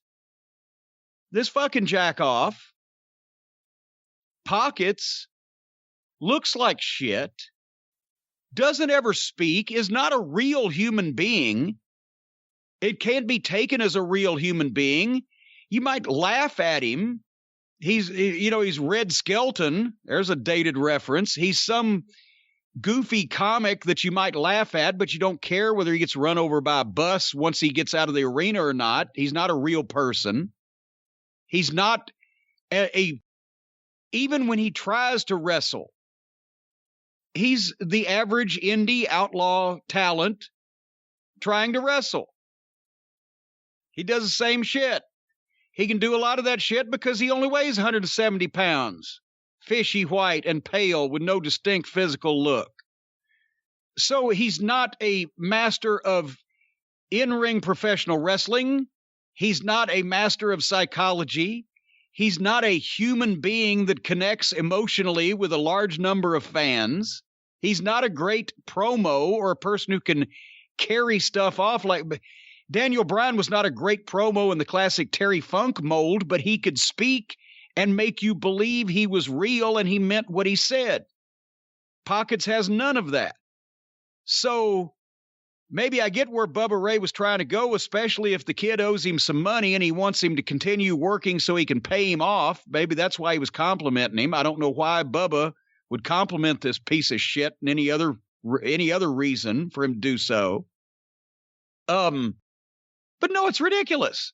There's absolutely nothing that you can compare between Bryan Danielson, Daniel Bryan, and our little dog Pockets, except they both have currently 2 legs and 2 arms and 1 head. That's the similarities. All right. Our next question, I think. Does that make sense? Did I say anything that's just revolutionary or just highly off the beam there? I understand what you're saying, but again, what I was thinking Bubba Ray or Buddy Ray was talking about, like I said, was just based on the interviews that these guys are doing. Like Tony Khan, who eventually ended up dressing like Pockets for Halloween, just to show that he can connect with the staff. He said that he didn't get Orange Cassidy. They kind of had a place figured out for him. And due to the reaction he's received from their fans, they pushed him heavier than they originally were intending to. In that sense, it's similar to Daniel Bryan. Actually, it's not. Actually, it's not, because you always knew that the goofs that like that kind of shit, for the people who like that kind of thing, that's the kind of thing those people are going to like. It's all a bunch of guys with goofy gimmicks taken from indies where they were used to working with, for the people in the rec center. But so, yeah, they were going to cheer that shit from the start. But where Orange Pockets got over was apparently he's full of shit in real life because he was able to sit down and talk to Tony Khan. You saw Tony Khan put out the statement, well, I didn't realize he was that intelligent and he has a lot to say and blah, blah, blah. He basically schmoozed Tony Khan and got over, and now as a result, the worst pushed wrestler, most embarrassing talent in the industry is currently the guy that sticks his hands in his pockets that the billionaire's son that running the company dressed up as on Halloween. Imagine that. There's no similarity. It was a business decision finally in the WWE forced by the obvious, and Vince even couldn't deny it. Whereas this was brought about because the fucking boss wants to dress up like this clown for Halloween. It's all low rent. It's always low rent. They can't help themselves. I'm sorry. That's just the way it is. Still love you, Bubba. But no, it's fucking really? good. You love him? Well, you know what I mean. No, I don't. Yeah, I don't think we've ever been in love, but I don't have any problem with him right now. All right, not exactly Mr. Nice Guy. No, we've had a few go-rounds.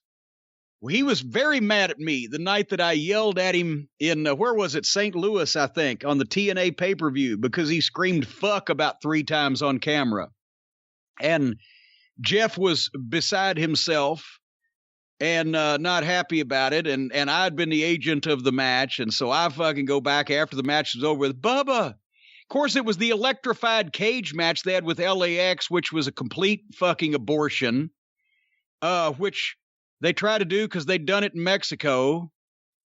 The people in Mexico are more forgiving, and B, the people in TNA were more incompetent, and it didn't work, so Bubba was pissed.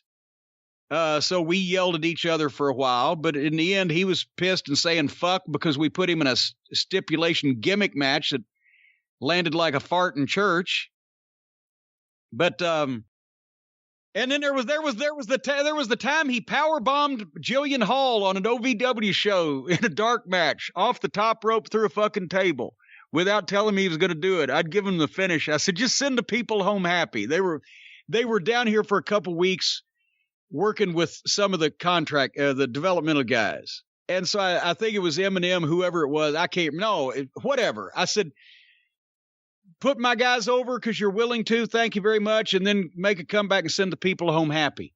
They power bombed Jillian Hall off the top rope through a table in the middle of the ring in a dark match in the Davis Arena at my TV taping. I had to change my booking for 2 weeks, pull her off all the fucking shows. Leave her off the goddamn television the next week. And I was screaming when they come back, and what the fuck are you doing? They were completely gobsmacked that I was upset because they were used to, this was 2003 maybe. They were used to working for Heyman. And then, the WWF, he'd power bombed Mae Young. They didn't have any idea why I was upset. I'm screaming because this is not fucking sports entertainment. This is the last wrestling territory left in the world. You, a 275-pound man, have just powerbombed this 120-pound blonde girl off the top rope through a fucking table.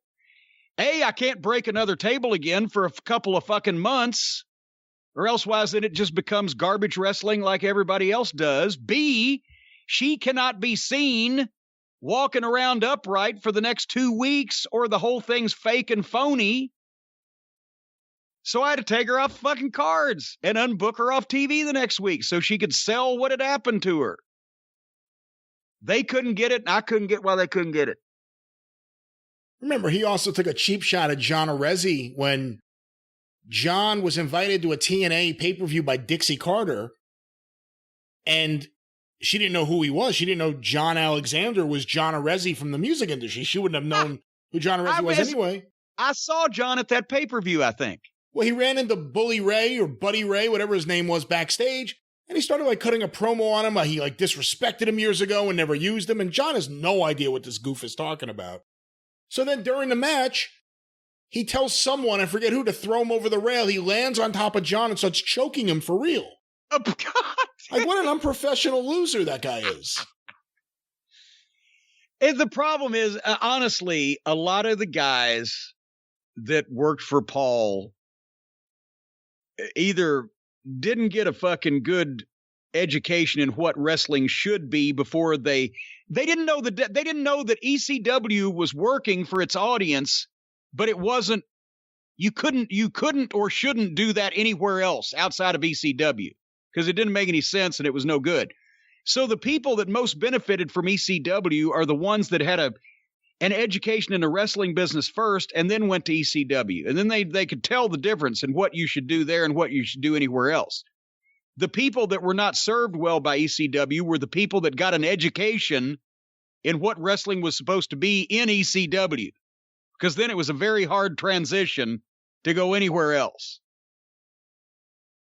Yes. Well, let's wrap this show up with one last question here. This was sent to CornyDriveThru@gmail.com from Pocono Mark. I was scrolling Google today looking up info on wrestlers, and I got the Shotsy Blackheart. On Google, one of my options was, quote, Shotsy Blackheart poop. I was scared, but curious, so I clicked on it. Apparently, she was selling pictures of her poop for $5 to her fans. Hey, when you're in need of money, you get it how you can, right? I want to hear your reaction to this, and he's included a story here from a website. I don't know how reputable this website is or isn't, but I see here what appears to be a tweet from her, February 3rd. It's Super Bowl Sunday. PayPal me $5 and I'll send you a picture of this morning's dump. And it has a toilet, and you can't see what's in it because she put $5 over it. Well, see, that's what I just did, like what you suggested that he did. I just typed in Shotsy Blackheart poop. Did you really? Yes, and the top thing is ex-WWE rookie bizarrely sells snaps of her feces to fans. But I'm thinking that she's undercharging because, well, yeah, here's the same thing. Picture of the toilet with the $5 over it. But, that is a specialized fetish. I would think you could get more than $5 if somebody was going to buy a picture of somebody's poop. One would think you could get more than if you were a person that was willing to buy that in the first place, it would bring more than $5. Here it says former WWE rookie and Impact Wrestling. Gosh, she was Impact also. Now this is February 2019. It says ex-WWE. I assume she's back in the fold, in the family. Come up with a real novel way of making extra dosh. This is reported by The Sun. So this is the English folks. They've got some different phraseology. Shotsy Blackheart charges the fetishistic fan. Wait a minute. Shotsy Blackheart charges the fetishistic fans $5 for a picture of her feces. And apparently, her stool snaps are selling like hotcakes, with the wrestler showing proof of at least one transaction as she welcomed another member to the Toilet Elite. After paying $5 for a shot of the poop, the Toilet Elite, a mystery purchaser messaged the self-nicknamed Filthy Filipino. So I guess Blackheart is a Filipino name. Messaged the self-named Filthy Filipino on PayPal saying, FYI, I'm doing this to support you, not because I'm some weirdo. With Blackheart responding, whatever, bud, no judgment here. Welcome to the Toilet Elite. The American advertised her unique offering prior at the weekend as she posted a picture of a toilet seat captioned with her contact details and a caption, "It's Super Bowl Sunday, PayPal me, and I'll send you a picture of this morning's dump." Anyway, a Blackheart who has also gone under the ring name Pizza Cat. What? Currently works for Shimmer and Rise. Blah, blah, blah, blah, blah. She was on Tough Enough, and that's what that says. There are a variety of, there's the article from The Sun, bizarrely sells snaps of her poo. Shotsy Blackheart went from selling her poop for $5 to wrestling on national TV. Never give up your dream. You too can go from a poop salesman to wrestling on national television. Maybe it's not so bad that the other guy on the other network was forced to suck a rubber.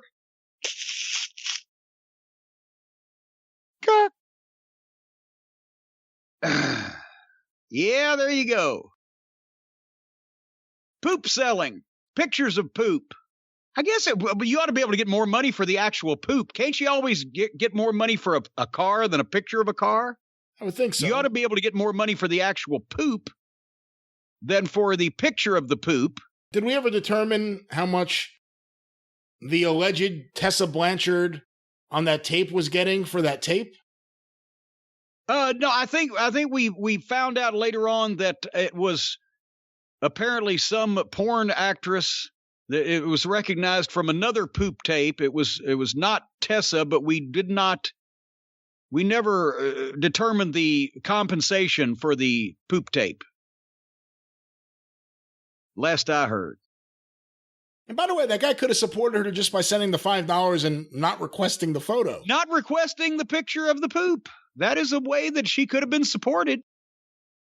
Regularly supported. And it's always good to be regular. All right. Well, let's wrap this show up. Please, let's do... The drive-thru has closed. Went out of business a while back, just now closed.